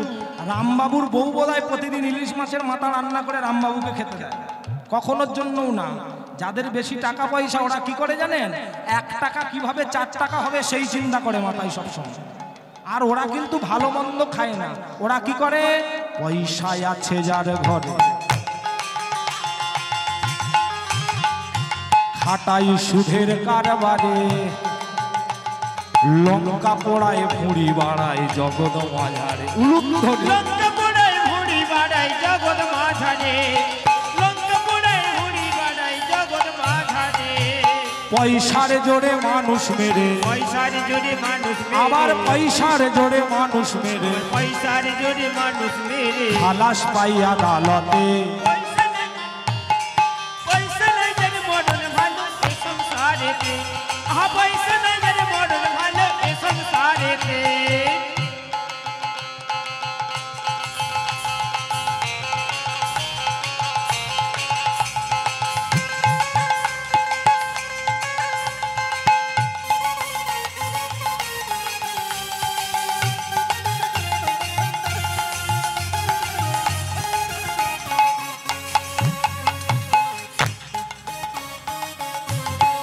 শোনো, একটা বাবা আর 2টো মেয়ে। একটা মেয়েকে বিয়ে দিয়েছে স্বামী সফটওয়্যার ইঞ্জিনিয়ার, মাসে 1 লাখ টাকা করে বেতন। আর একটা মেয়েকে বিয়ে দিয়েছে স্বামী চাষে বাসে কাজ করে। আর এক বাবার 2টো মেয়ে, 2টো স্বামীর ঘরে যখন 2টো মেয়ে গেছে, স্বামীর প্রতি ভালোবাসা কিন্তু আলাদা হয়ে গেছে। যে মেয়েটার স্বামীর টাকা পয়সা বেশি, পকেটটা গরম আছে, ওই মেয়েটার স্বামীর প্রতি ভালোবাসা কেমন? বলে স্বামী ধনবান অতি, দেখো তার স্বামীর কি ভক্তি। বলে কোথায় গেল খোকার বাপ ডেকে আন ঝটি। বলে কোথায় গেল খোকার বাপে ডেকে আন ঝটি, কোথায় গেল খোকার বাপে ডেকে আন ঝটি। ও দিদি, আমাদের খোকার বাপকে দেখেছিস রে? ওরে সপ্তাহে 7 দিনের মধ্যে 1 দিন ছুটি পায়, তাও লোকটা ঠিক সময়ে খাবার পায় না। বলে খায় না শুধু পিত্তি পড়বে, খায় না শুধু পিত্তি পড়বে, খায় না শুধু পিত্তি পড়বে, খায় না শুধু পিত্তি তারে পড়বে। ডেকে দে না ঘরেতে। পয়সা নাই যার মরণ ভালো এ সংসারেতে। পয়সা নাই যার মরণ ভালো এ সংসারেতে, পয়সা নাই যার মরণ ভালো এ সংসারেতে। যে স্বামীর টাকা পয়সা কম, স্বামী চাষে বাসা কাজ করে, তার কি অবস্থা? বলে স্বামী ধনহীন হলে তার কিডনি কি বলে? কি বলে? কি বলে? বলে কোথায় গেল ঘাটের মরা ধরে আন চুলে। তাই কোথায় গেল ঘাটের মোড়া ধরে আর চুলে, কোথায় গেল ঘাটের মোড়া ধরে আর চুলে। ও একবার সেই ধান চাষ করে দিয়েছে, আলু চাষ করে দিয়েছে, আর মাঠের দিকে যাবার নাম করে না। খালি খাই দায়, ঘরে পড়ে তাকে ঘুমায়, আর আমার পেছনে লাগে। ও দিদি, আমাদের ঘাটের মোড়াটা কোন দিকে গেল দেখেছিস রে? বলে কেন? বলে দেখলে তারে পিত্তি জলে, দেখলে তারে পিত্তি আমার জলে, দেখলে তারে পিত্তি জলে, দেখলে তারে পিত্তি জলে। পেলে ঝাঁটা মারবো পিঠেতে। পয়সা নাই যার মরণ ভালো এ সংসারেতে। পয়সা নাই যার মরণ ভালো এ সংসারেতে, পয়সা নাই যার মরণ ভালো এ সংসারেতে, পয়সা নাই যার মরণ ভালো এ সংসারেতে, পয়সা নাই যার সংসারেতে পয়সা নজর মরণ ভালো এই সংসারেতে পয়সা নজর মরণ ভালো এই সংসারেতে। তাই ভক্তমণ্ডলী মায়েরা, পয়সার গুরুত্ব কিন্তু সমাজে প্রচুর। বিদ্যাসাগর আমাদের বর্ণ পরিচয় একটা শিক্ষা দিয়ে গেছে, কি জানেন? আমরা ছোটবেলায় পড়েছি, একে চন্দ্র, দুইয়ে পক্ষ, তিনে নেত্র, চারে বেদ, পাঁচে পঞ্চবান, ছয়ে ঋতু, সাতে সমুদ্র, আটে অষ্টবসু, নয়ে নবগ্রহ, দশে দিক, পড়েছি না? বিদ্যাসাগর বলছে পয়সার গুরুত্ব ওই একে চন্দ্র দুইয়ে পক্ষের সঙ্গে যুক্ত হয়ে আছে, কি জানো? বিদ্যাসাগর বলছে একে চন্দ্র দুইয়ে পক্ষ, টাকা মানুষের জীবনের লক্ষ্য, তিনে নেত্র, চারে ভেদ, টাকা মানুষে মানুষে বাড়াই ভেদ, পাঁচে পঞ্চবান, ছয়ে ঋতু, টাকা মানুষকে সবার কাছে করে নিচু, সাতে সমুদ্র, আটে অষ্টবসু, টাকা মানুষকে সবার কাছে বানাই পশু, নয়ে নবগ্রহ, দশে দিক, টাকা থাকলে ও ভাই এ দুনিয়াতে সব ঠিক। আর মনে রাখবেন, টাকা মানুষের কাছে থাকা ভালো, কিন্তু প্রয়োজনের অতিরিক্ত টাকা আবার ভালো না। শাস্ত্রে বলছে প্রয়োজনের অতিরিক্ত টাকা থাকলে ওটা হলো চুরির টাকা। আর যতজনার প্রয়োজনের অতিরিক্ত টাকা ছিল সব কটা জেলে গিয়ে বসে আছে, বুঝতে পারলেন? মানুষ চাষবাস করে আলমারি ভরাতে পারছে না টাকা ইনকাম করে, ওরা টাকা রাখার জায়গা পায়নি, বাথরুমের ভিতরে টাকা লুকিয়ে রেখেছে সব সময়ের জন্য। যে অর্থ নাহি করে সাধু গুরু বৈষ্ণবের সেবা, বৈষ্ণবের সেবা, সেই অর্থ ভোগ করে ভাই অগ্নি ব্যাধি ও রাজা। অগ্নি ব্যাধি ও রাজা। আপনার কাছে লাখ লাখ টাকা থাকতে পারে, আপনার টাকাটা না যদি এই কীর্তন আসরে খরচা হয়, সাধু সেবায় খরচা হয়, ভক্ত সেবায় খরচা হয়, ওই পয়সার কোনো দাম নেই। তাই যার কাছে যেমন অর্থ থাকবে কমিটির দাদা ভাইদের দিয়ে সাহায্য করবেন, ওরা যেন দিনের পর দিন এই হরিবাসরটাকে চালিয়ে যেতে পারে। বোঝা গেল? সবাই একটু দান ধ্যান করবেন। হ্যাঁ, আবার এমন দান করবেন না, এক এক জায়গায় দানের কথা বললে যখন কমিটির ছেলেরা ওন্না নিয়ে যায় বা কেউ উত্তরে নিয়ে যায়, কেউ থালা নিয়ে যায়, কিছু কিছু মানুষ আছে দেখেছি লুঙ্গিটাকে তুলে ধরে, যেই পরসার কথা বলি লুঙ্গিটাকে তুলে ধরে, ভাই একটু জায়গাটা রাখ দেখি, বাইরে থেকে ঘুরে আসি, ওই যে পালিয়ে গেল, আর আসবে। দান করতে হবে। ওরা না যদি ওদেরকে দান করে, ওরা হরিবাসরটা কোথা থেকে চালাবে? হ্যাঁ, দান ধ্যান করবেন। আর যে দান করবে মনে রাখতে হবে, কবিগুরু একটা কথা বলেছেন, দান করিলে কভু নাহি যাবে কমে, যতই করিবে দান ততই যাবে জমে। দান করলে জমে যাবে, কমবে না কখনো। আজকে শিলাবতী মা বলছে, স্বামী তাহলে তুমি যুদ্ধে যাবে, আমার হাত ধরে কথা দাও, তুমি যুদ্ধে গিয়ে কোনো জীব হত্যা করবে না। শোনো শিলাবতী, হ্যাঁ আমি তোমার হাত ধরে কথা দিয়ে যাচ্ছি, আমি যুদ্ধে যাব বটে, কিন্তু যুদ্ধে গিয়ে কোনো জীব হত্যা করব না। আজকে শিলাবতী মাকে সনাতন দাস হাতটা ধরে বলছে, ও শিলাবতী তুমি তো আমার একমাত্র স্ত্রী, আমি তোমার হাত ধরে কথা দিয়ে যাচ্ছি, আমি 7 দিনের জন্য যুদ্ধে যাব, আর 7 দিন যুদ্ধ থেকে ফিরে এসে 8 দিনের দিন একসঙ্গে বসে দুপুরবেলা ভগবানের প্রসাদ সেবা করব। দেখতে দেখতে সকাল হয়ে গেল। আর যখন সকাল হয়ে গেল, সনাতন দাস যুদ্ধে যাবে, শিলাবতীর হাতটা ধরে আবার বলছে, শিলাবতী তুমি তোমার ভগবানের কাছে জানিও আমি যুদ্ধে যাচ্ছি, আমি যেন ভালো থাকি, আমি যেন সুখে থাকি, আবার যেন তোমার কাছে তোমার স্বামী ফিরে আসতে পারে। এইভাবে কথা দিয়ে সনাতন দাস যুদ্ধ করতে চলে গেল। আর যখন যুদ্ধ করতে চলে গেল, শিলাবতী মা প্রতিদিন ভগবানের কাছে বসে বসে চোখের জল ফেলিয়ে ভগবানকে বলে, দয়াময় আমার এই গর্ভের সন্তান যেন ভালো থাকে, আর আমার স্বামী যেন ঠিকঠাক ভাবে যুদ্ধ থেকে ফিরে আসে। দেখিতে দেখিতে দিন কাটিতে লাগিল, কাটিতে লাগিল,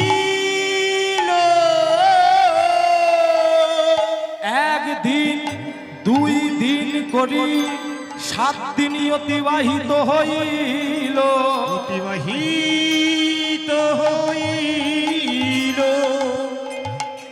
যখন 7টা দিন অতিবাহিত হয়ে গেছে, 8 দিনের দিন শিলাবতী মা ভগবানের কাছে ভোগের থালাটা দিয়ে ভগবানের কাছে জানাচ্ছে, গোবিন্দ আমার স্বামী আজকে ফিরে আসবে, জানো প্রভু স্বামী আজকে ফিরে আসলে একসঙ্গে বসে দুজনে প্রসাদ পাবো, কি আনন্দ মায়ের মনে। কিন্তু ভগবান যে ভক্তকে বেশি আনন্দ দেয় না। যখন ভক্ত বেশি আনন্দ পায় ভক্তকে তখন কিন্তু ভগবান দুঃখ দিয়ে দেয়।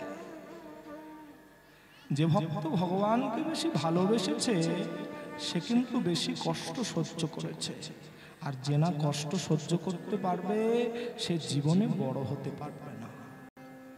আজকে শিলাবতী মা ভগবানের কাছে বসে বলছে, দয়াময় জীবনে তো তোমার কাছে কখনো সুখের জন্য তোমার কাছে একবারও বলিনি, কোনো দিনের জন্য বলিনি, আজকে শুধু তোমার কাছে একটা কথা জানাচ্ছি দয়াময়, কি জানো, আমার স্বামী আজকে ফিরে আসবে, আমার মনে বড় আনন্দ, আমার স্বামী যেন ভালোভাবে ফিরে আসে। হ্যাঁ, এইভাবে ভগবানের কাছে কেঁদে কেঁদে ভগবানকে জানিয়েছে। ভোগের থালাটা নিয়ে বারান্দায় বসে আছে, স্বামী দুপুরবেলা আসলে প্রসাদ পাবে।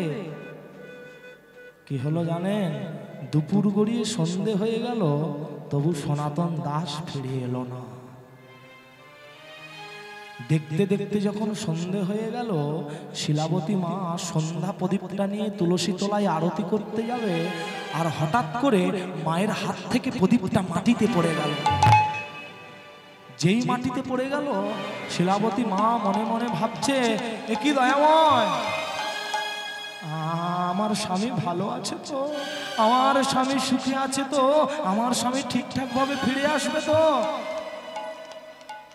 যখন মা তুলসী তলায় বসে এইভাবে ভগবানকে জানাচ্ছে, হঠাৎ পাড়া প্রতিবেশী সনাতন দাসের মৃত দেহটা নিয়ে দরজার সামনে দাঁড়িয়ে দরজাটা আঘাত করে বলছে, শিলাবতী দরজাটা খোলো শিলাবতী। শিলাবতী মা আলু ঢালু বেশি তখন দরজাটা খুলে দিয়েছে। পাড়া প্রতিবেশী কি করেছে জানেন, সনাতন দাসের মৃতদেহটা নিয়ে বাড়ির উঠানে এনে রেখে দিয়েছে। আর যেই রেখে দিয়েছে, শিলাবতী মা তাড়াতাড়ি করে গিয়ে স্বামীর দেহের উপরে আছাড় খেয়ে পড়লেন। ওহি দয়া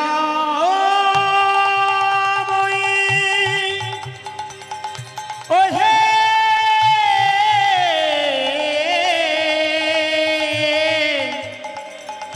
দয়াময়,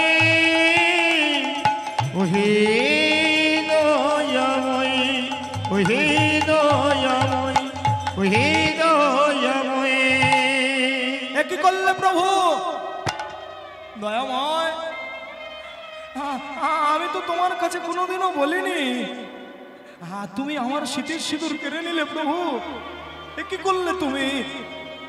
দেখুন মা, যে মায়ের স্বামী হারিয়েছে, একমাত্র স্বামী হারানোর দুঃখ, স্বামী হারানোর কষ্ট সেই মাই একমাত্র বুঝেছে, আর কেউ বুঝেছে। শিলাবতী মায়ের স্বামী যখন নিথর দেহ নিয়ে পড়ে আছে, স্বামীর দেহটাকে বারবার নাড়াচ্ছে, বলছে, দয়াময় এ কি করলে তুমি প্রভু, আমার শীতের সিঁদুর তুমি আজকে চিনিয়ে নিলে, আমি এবার কোথায় গিয়ে দাঁড়াবো বলো? আমার একটা ছোট্ট সন্তান, আমি এই সন্তানটাকে কিভাবে মানুষ করব? তুমি কি এই ভগবান? তুমি ভক্তের কষ্ট বুঝতে পারো না, ভক্তের দুঃখ বুঝতে পারো না? এ কি তুমি ভগবান? তুমি ভগবান নয়, তুমি নিঠুর ভগবান। শিলাবতী মা স্বামীর দেহটাইতে পড়ে স্বামীর দেহটাকে নাড়াচ্ছে। পাড়া প্রতিবেশী তখন বলছে, শিলাবতী যে একবার মারা যায় সে তো ফিরে আসে না, তাই তুমি বৃথা কান্না কেঁদো না। পাড়া প্রতিবেশী কি করলো জানেন, সনাতন দাসের মৃতদেহটা নিয়ে গিয়ে শ্মশানে নিয়ে গিয়ে সনাতন দাসের মৃতদেহটাকে সৎকার করলো। সাধ্যাদি ক্রিয়া সমর্পণ হলো। ভগবান বারবার ভক্তদেরকে বলেছে, যে করে আমার আশ আমি করি তার 6 পুত্র নাশ। তথাপি না যদি ছাড়ে আমার পাশ, আমি দিই তারে বনবাস। তথাপি না যদি ছাড়ে আমার আশ, আমি স্বয়ং ভগবান হই তার দাসানুদাস। ভক্তরা বলছে প্রভু তোমাকে ডাকলে যদি 6টা ছেলেকে হারাতে হয় কেন তোমায় ডাকবো? ভগবান বলছে তোমাদের বুঝতে ভুল হচ্ছে গো। যে করে আমার আশ আমি করি তার 6 পুত্র নাশ, মানে তার কাম ক্রোধ লোভ মোহ মদ মাৎসর্য, এই 6টা রিপুকে আমি নাশ করি। তবু না যদি ছাড়ে আমার আশ আমি দিই তারে বনবাস। বলুন তো মায়েরা, জগতের সব থেকে ভালো বন কোনটা? সুন্দরবন। সুন্দরবন সুন্দরবন। ওখানে রয়্যাল বেঙ্গল টাইগার আছে বলে না, জগতে যদি ভালো বন থাকে সেটা হলো মধুমহিষী বৃন্দাবন। ভগবান বলছেন তার ষড়রিপুকে নাশ করে আমি তাকে মধুমহিষী বৃন্দাবনে বাস দিয়ে দিই। তথাপি না যদি ছাড়ে আমার পাশ আমি স্বয়ং ভগবান তার দাসানুদাস হয়ে যাব। হরি বল।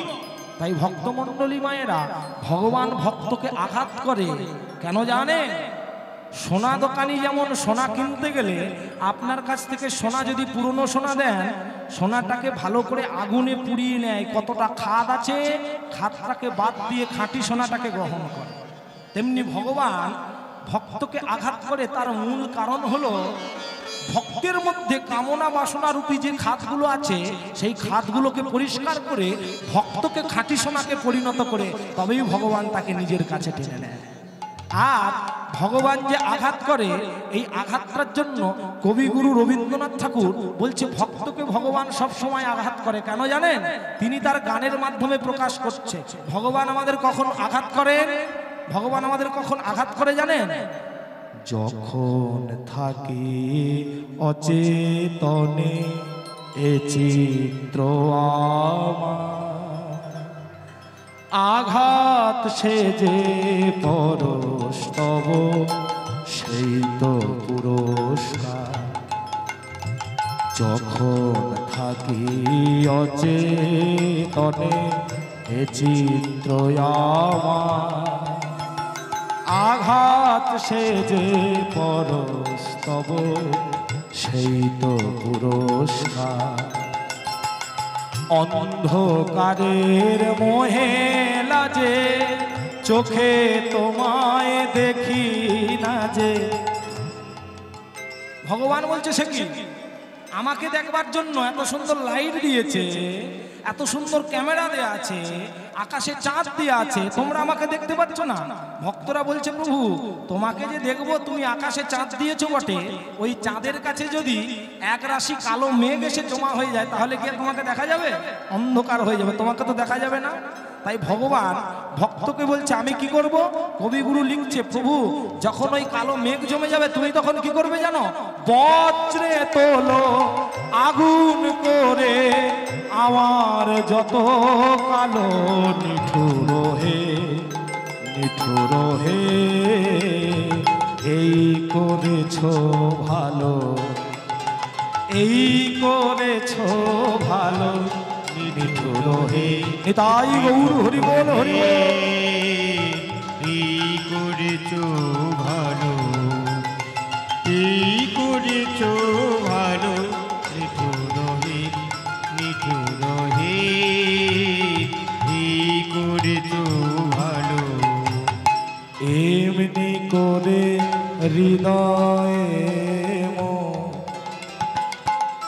শুনুন, রবীন্দ্রসঙ্গীত শুধু গাইলে হয় না, রবীন্দ্রসঙ্গীতের সুরটাকে বুঝে ভালো করে পরিবেশন করতে হয়, না হলে শ্রুতি সমাজের কাছে কখনো ভালো লাগবে না। কবিগুরু গানটা লিখে কত সুন্দর সুর দিয়েছে দেখুন। এই যে অন্তরাটা বলছেন, অন্তরাটা কিভাবে গাইতে হয়? এমনি করে হৃদয়ে কত সুন্দর সুধা ঢেলে দিয়েছে সুরের মধ্যে। এমনি করে হৃদয়ে তীব্র দহন জালো নিঠুর হে নিঠুর হে এই করেছো ভালো, এই করেছো ভালো নিঠুর হে নিঠুর হে এই করেছো ভালো। তুমি করেছো ভালো নিঠুর হে নিঠুর হে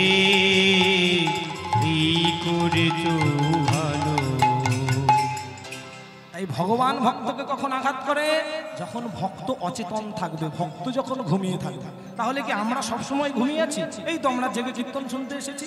বলে না, ভক্ত যখন মায়া ঘুমে ঘুমাবে, সেই মায়া ঘুম থেকে সচেতন করবার জন্য ভক্তকে আমি বারবার আঘাত করব, বারবার কাঁদাবো। আর সবাইকে বারবার মনে করে নিতে হবে, জগতে 3 ধরনের কান্না আছে। একটা হলো শোকাশ্রু, একটা হলো অভিনয়ের অশ্রু, আর একটা হলো প্রেমাশ্রু। যখন যাত্রা থিয়েটার নাটক হয়, আশ্চর্য মোলাম চোখের সামনে দিয়ে কাঁদে ঝরঝর করে, ওটা হলো নাটকের অশ্রু, মানে অভিনয়ের অশ্রু। শোকাশ্রু কাকে বলে? যখন কারো স্বামী হারিয়ে যাবে, আত্মীয় স্বজন হারিয়ে যাবে, তার জন্য যখন 2 ফোঁটা চোখের জল ফেলা হয়, সেটা হয় শোকাশ্রু। আর প্রেমাশ্রু কাকে বলে? ভালোবাসার মানুষের জন্য যখন 2 ফোঁটা চোখের জল ফেলা হয়, সেটা হয় তার জন্য প্রেমাশ্রু। ভালোবাসার মানুষের জন্য শুধু কাঁদলে হয় না, প্রেমাশ্রু তখনই হবে। প্রেমাশ্রু মানে অবিরত চোখ দিয়ে জল ঝরে যাবে, চোখের জলের বিরাম থাকবে না। এই কান্না কেঁদেছিল কি জানেন? বৃন্দাবনের শ্রীমতী রাধা রানী কৃষ্ণের জন্য কেঁদেছিল। আমাদের সেই কান্না আসবে না। আমরা কিছুক্ষণের জন্য কাঁদি, আবার কিছুক্ষণের জন্য কান্না বন্ধ করে। স্বামী মারা গেছে, কাঁদতে হবে, সবাইকে দেখিয়ে একটু হায় গো চলে গেলে গো, চোখের জলে নাকের জলে একবারে ভাসিয়ে দিই কিছুক্ষণের জন্য, তারপরে আবার হাসি ঠাট্টা করে সবার সঙ্গে ঘুরছে। আমাদের হাসির কোনো দাম নেই, আর কান্নারও কোনো দাম নেই। যাই হোক, জীবকে সব সময়ের জন্য মনে রাখতে হবে, প্রথম থেকে ছোটবেলা থেকে আমরা না যদি হরি ভজন করি, ছোটবেলা থেকে একটা ছেলেকে না যদি হরি বল বলা শেখায়, মৃত্যুর সময় গিয়ে কখনো তার মুখ থেকে হরি নাম উচ্চারণ হবে। হ্যাঁ, আপনি যদি ছোটবেলা থেকে হরি বল না বলেন, আপনি যদি আপনার ছেলেকে ছোটবেলা থেকে হরি বল না বলা শেখান, হরে কৃষ্ণ না বলা শেখান, ছেলেটা মরার সময় গিয়েও হরে কৃষ্ণ বলবে না। সারা জীবন উচ্ছে গাছ লাগিয়ে শেষের দিনে আম চাইলে আম পাওয়া যায় না। কি হয়েছে জানেন? আমাদের পাড়ায় একটা বুড়িমা মৃত্যু শয্যায় শুয়ে আছে। ছেলেরা বুড়িমার কাছে গিয়ে বলছে, ও মা, তুমি তো মরে যাবে মা, একবার হরি বল বলো না মা। ছেলেরা গিয়ে বলছে মাকে, ও মা, তুমি তো মরে যাবে, একবার হরি বল বলো না মা। বুড়ি তখন কি বলছে জানেন? খোকারে, আমি অত কথা বলতে পারবো না। বুড়ি এতগুলো কথা বললো, তবু হরি বলটা মুখে বললো। এখন ওই বুড়ির ছেলেগুলো তো ভালো শিক্ষিত, বলে মা হরি বল বলবে না, মায়ের বাপ বলবে। ছেলেরা কি করেছে জানেন?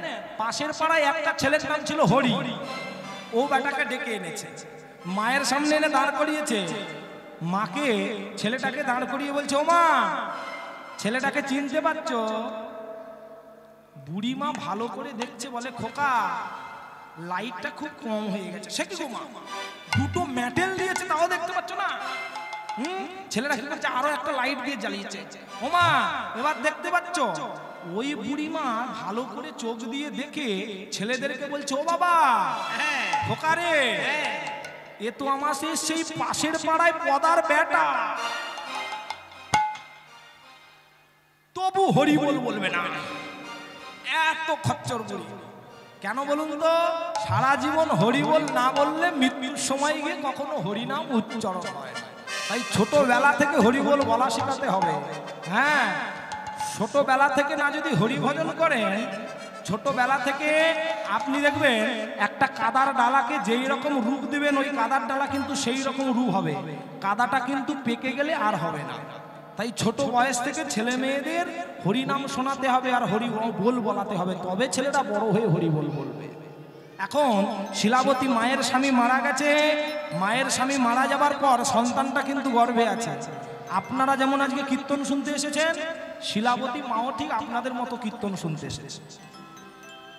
এখন কীর্তন শুনতে এসে কতক ঠাকুর বলছে যে পুরী ধামে গিয়ে জগন্নাথ দর্শন করে, আর জগন্নাথ দর্শন করবার পর যার মৃত্যু হয়, তার আত্মা জগন্নাথ চরণ প্রাপ্তি হয়ে যায়। মায়ের মনে এখন সাত জেগেছে, আমিও জগন্নাথ দর্শনে যাব, আমিও জগন্নাথ দর্শন করব, আমিও জগন্নাথ দর্শন করব। এখন মা তো গর্ভবতী, একা তো যেতে পারবে না। পাড়া প্রতিবেশীরা যাবে, পাড়া প্রতিবেশীর কাছে গিয়ে বলছে, ওগো, তোমরা আমাকে একটু জগন্নাথ দর্শনে নিয়ে যাবে? পাড়া প্রতিবেশী বলছে, না না না, তুমি এখন একজন গর্ভবতী মা, তোমার গর্ভে একটা সন্তান আছে, পথের মধ্যে যেতে যেতে তবে তোমার গর্ভ যন্ত্রণা ওঠে, তোমার কোনো অসুবিধা হয়, কে তোমাকে সামলাবে? আমরা তোমাকে নিয়ে যাব। ভক্তমণ্ডলী মায়েরা, ভালো সময়ের বন্ধু সবাই, কিন্তু বিপদের বন্ধু কিন্তু কেউ নয়। আজকে শিলাবতী মায়ের যখন এই অবস্থা, পাড়া প্রতিবেশী বলছে তোমার যদি কোনো অসুবিধা হয় আমরা তোমাকে সামলাতে পারবো না, ওখানে রেখে দিয়ে চলে যাবো। শিলাবতী মা বলছে শোনো না, আমার যদি কোনো অসুবিধে হয় তোমরা আমাকে পথের মধ্যে রেখে দিয়ে চলে যাও, আমি তোমাদের কিছু বলবো না। পাড়া প্রতিবেশী বলছে তবে ঠিক আছে, তুমি আমাদের সঙ্গে যাও। আজকে শিলাবতী মা পুরী ধামে যাবে বলে মনে আনন্দ নিয়ে জগন্নাথ দেবের নাম গাইতে গাইতে পুরী ধামে চলেছে। কেমন ভাবে যাচ্ছে? পাড়া প্রতিবেশীদের সঙ্গে। আপনারা জানেন পুরী ধামে কারা কারা গিয়েছে? কারা গিয়েছেন হাত তুলুন তো। বাহ, পুরী ধামে গেছে। পুরীর সমুদ্রে কারা কারা স্নান করেছে? হাত তুলে রাখো, হাত নামাবে না একদম। পুরীর সমুদ্রে কারা কারা স্নান করেছে? খুব ভালো। পুরীর সমুদ্রে স্নান করে কারা কারা ক্যাংড়া ভাজা খেয়েছে? ক্যাংড়া ভাজা খাননি তো? বেঁচে গেছে। মানুষ বোঝে না, ধামে যায়, ধামে গিয়ে সমুদ্রে স্নান করে ক্যাংড়া ভাজা আর ভেটকি মাছের চপ কিনে খাবে। ধামে যায় মানুষ পাপ থেকে মুক্তি পাওয়ার জন্য, আর ধামে গিয়ে যদি ক্যাংড়া ভাজা ভেটকি মাছের চপ কিনে খাও, পাপ ছাড়বে নি, পাপ আরো বেশি করে জড়ি ধরবে। হ্যাঁ, ধাম কাকে বলে, তীর্থ কাকে বলে জানেন? যেখানে গেলে মানুষের পাপ তাপ পড়ে যায় সেটা হলো তীর্থ। আর ধাম তাকেই বলে যেখানে স্বয়ং ভগবান লীলা করবার জন্য আসে, সেটা হলো ধাম। যেমন বৃন্দাবন ধাম, পুরী ধাম, কাশী ধাম, সেখানে ভগবান স্বয়ং এসেছে। আর আজকে আমরা যাব কোথায় না? পুরী ধামে। সবাই জগন্নাথ দর্শনে যাব।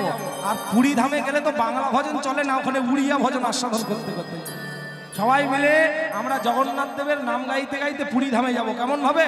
সবাই বলো জগন্নাথ দেব কি, সুভদ্রা মাইয়া কি। সবাই মিলে গাইতে গাইতে যাব। কি গাইবো? ও মতে করি দে রে নন্দলালা, ও মতে করি দে রে নন্দলালা, ও পুরী কেন্দ্রাওয়ালা উলুক ধরি।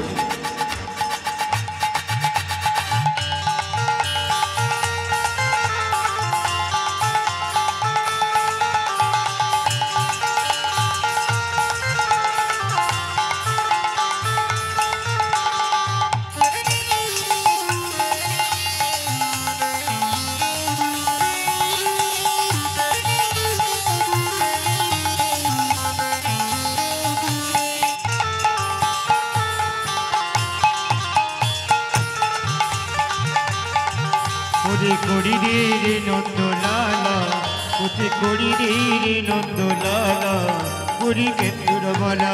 ও থাররে চাউলো পরুকি না পরু, থাররে চাউলো পরুকি না পরু, মোর তোর গেলা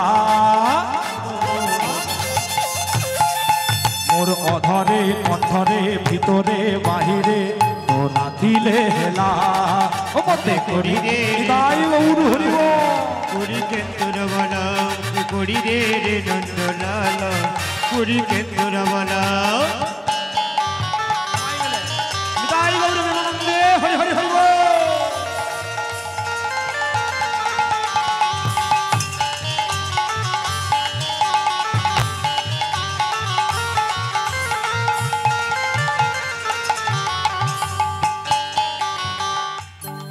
আমি বুঝতে পারি না, মানুষ ডেঙ্গু হবার ভয়ে মশারি টাঙিয়ে ঘুমায়, তবু নরক যন্ত্রণার ভয়ে ভগবানের কীর্তন শুনতে এসে ভগবানের নামে হাতে তালি দেবে না, চুপ করে বসে থাকে। মনে রাখবেন, ডাক্তার হতে গেলে যেমন ইঞ্জেকশন দেওয়া শিখতে হয়, গাড়ির ড্রাইভার হতে গেলে গাড়ি চালানো শিখতে হয়, মাস্টার হতে গেলে লেখাপড়া শিখতে হয়, আর ভক্ত হতে গেলে ভগবানের কীর্তন শুনতে এসে তার নামে হাতে তালি দেওয়া শিখতে হবে। তাই আমি সবাইকে বলবো, চরণ ধরে করি মানা, হাতগুলো আর কেউ বগলের নিচে রেখো না, একটু বের করে হাতে তালে সবাই নরেন্দ্রে স্নান করি, তিতেরি তিলকটিকা, লাউ থার কেন্দরা ধরি, মুন্ডরে ভিড়ি বিটিকা।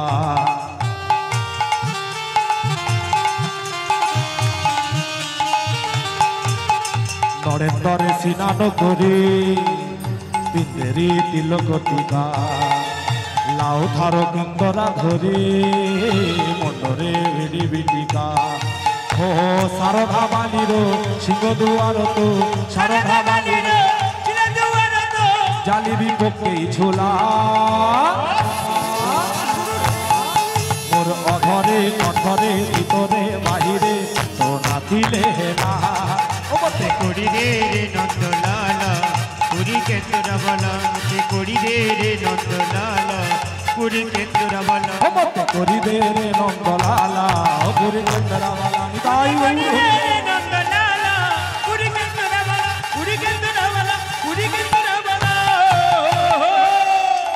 বলো জগন্নাথ দেব কি বলো বলদেব ভগবান কি সুভদ্রা মাইয়া কি খারাপ লাগছে কি খারাপ লাগছে ভালো লাগছে তো তাহলে ঠিক আছে নিতাই গৌর হরি বল হরি বল তা ভক্তমণ্ডলী মায়েরা হ্যাঁ আমাকে নাচতে হবে ওরে বাবা বেশি নাচলে আবার কোমর ভেঙে যাবে নিতাই গৌর হরি বল ভক্তমণ্ডলী মায়েরা কি জানেন তো এখনকার মানুষ বাঁচার থেকে নাচার গান শুনতে একটু বেশি ভালোবাসে নিতাই গৌর হরি বল হরি বল যাই হোক ভক্তমণ্ডলী মায়েরা আজকে শিলাবতী মা এইভাবে পথ ধরে ধরে যাচ্ছে আর যখন পথ ধরে ধরে যাচ্ছে পথের মধ্যে মায়ের হলো তীব্র গর্ভ যন্ত্রণা যন্ত্রণা না না না আমি আর যে পারি না আমি আনি যে পারি না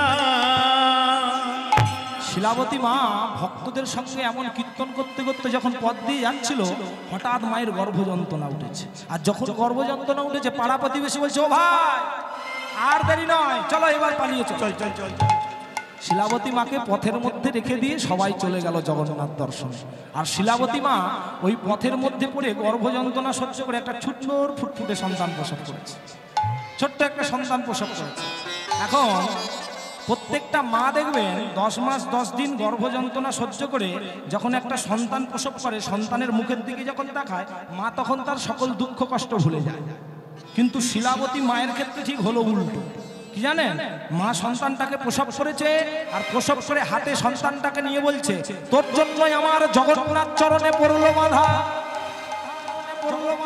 তোর জন্য আমি আমার স্বামীকে হারিয়েছি তোর জন্য আমি আমার সুখ শান্তি সব হারিয়েছি তাই এমন সন্তান থাকার থেকে না থাকা ভালো এই বলে ছেলেটাকে নিয়ে বনের মধ্যে ছুড়ে দিয়েছে আর যখন বনের মধ্যে ছুড়ে দিয়েছে ভগবান মনে মনে ভাবছে এই ছেলেটাকে দিয়েই তো আমি লীলা প্রকাশ করব তাই এই ছেলেটা যদি মরে যায় তা কি হবে নাকি ভগবান কি করলো ওই ছোট্ট সন্তানটাকে নিজে কোল পেতে ধরে নিয়েছে এখন ভগবান মনে মনে ভাবছে মা আমাকে দেখবার জন্য আমাকে পাবার জন্য নিজের স্বামীকে হারালো নিজের ছেলেকে হারালো নিজের সংসার সুখ হারালো নিজের মাতার সিঁদুর হারিয়েছে আমি না যদি মাকে দেখা দিই তাহলে জগতে কেউ ভগবান আছে বলে মানবে না হ্যাঁ মায়েরা বলুন দেখি ভক্ত বড় না ভগবান বড় কে বড় ভক্ত না ভগবান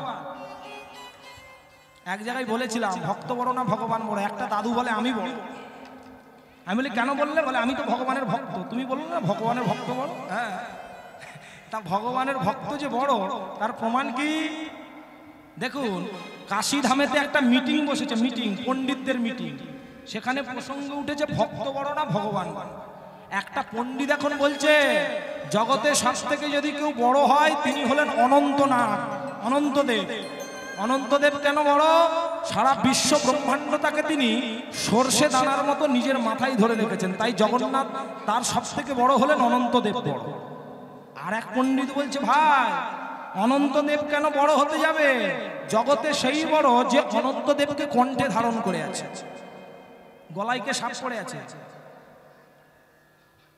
মহাদেব বলছে জগতে যদি বড় হয় মহাদেব বড় কারণ উনি অনন্ত নাগকে কণ্ঠে ধারণ করে আছে আর এক পণ্ডিত বলছে ভাই মহাদেব কেন বড় হতে যাবে যে এক হাতের তালিতে কৈলাস নড়িয়ে দিত সে বড় সে কি বলে হ্যাঁ এক হাতের তালিতে কে কৈলাস নড়িয়ে দিত জানো শিবের পরম ভক্ত যার নাম হলো রাবণ এক হাতের তালিতে কৈলাস নড়িয়ে দিত তাই যদি কেউ বড় থাকে সে হলো রাবণ রাজা আর এক পণ্ডিত বলছে রাবণ রাজা কেন বড় হবে গো যে রাবণ রাজাকে লেজে বেঁধে 7 সমুদ্রে ডোবাতো আর ওঠাতো সে বড় কে বলুন দেখিনি হনুমান নয়, বালি।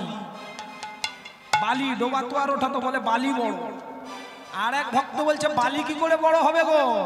গাছের আড়াল থেকে তীর মেরে যে বালিকে শুইয়ে দিয়েছিল সে বড়। রামচন্দ্র ভগবান, বলো রামচন্দ্র ভগবান কি। আর একটা পণ্ডিত বসে বসে এক কানে মনে মনে ভাবছে তোমরা সবাই সবকিছু বলে নিয়েছো, এবার আমার বলার পালা। শোনো, জগতে একমাত্র সেই বড়। কে বড়? যিনি হৃদয় চিরে রাম দেখাইছিল। দেখাইছিল হৃদয় চিরে রাম দেখাইছিল। দেখাইছিল ও ভাই সীতারামের যুগল মূর্তি।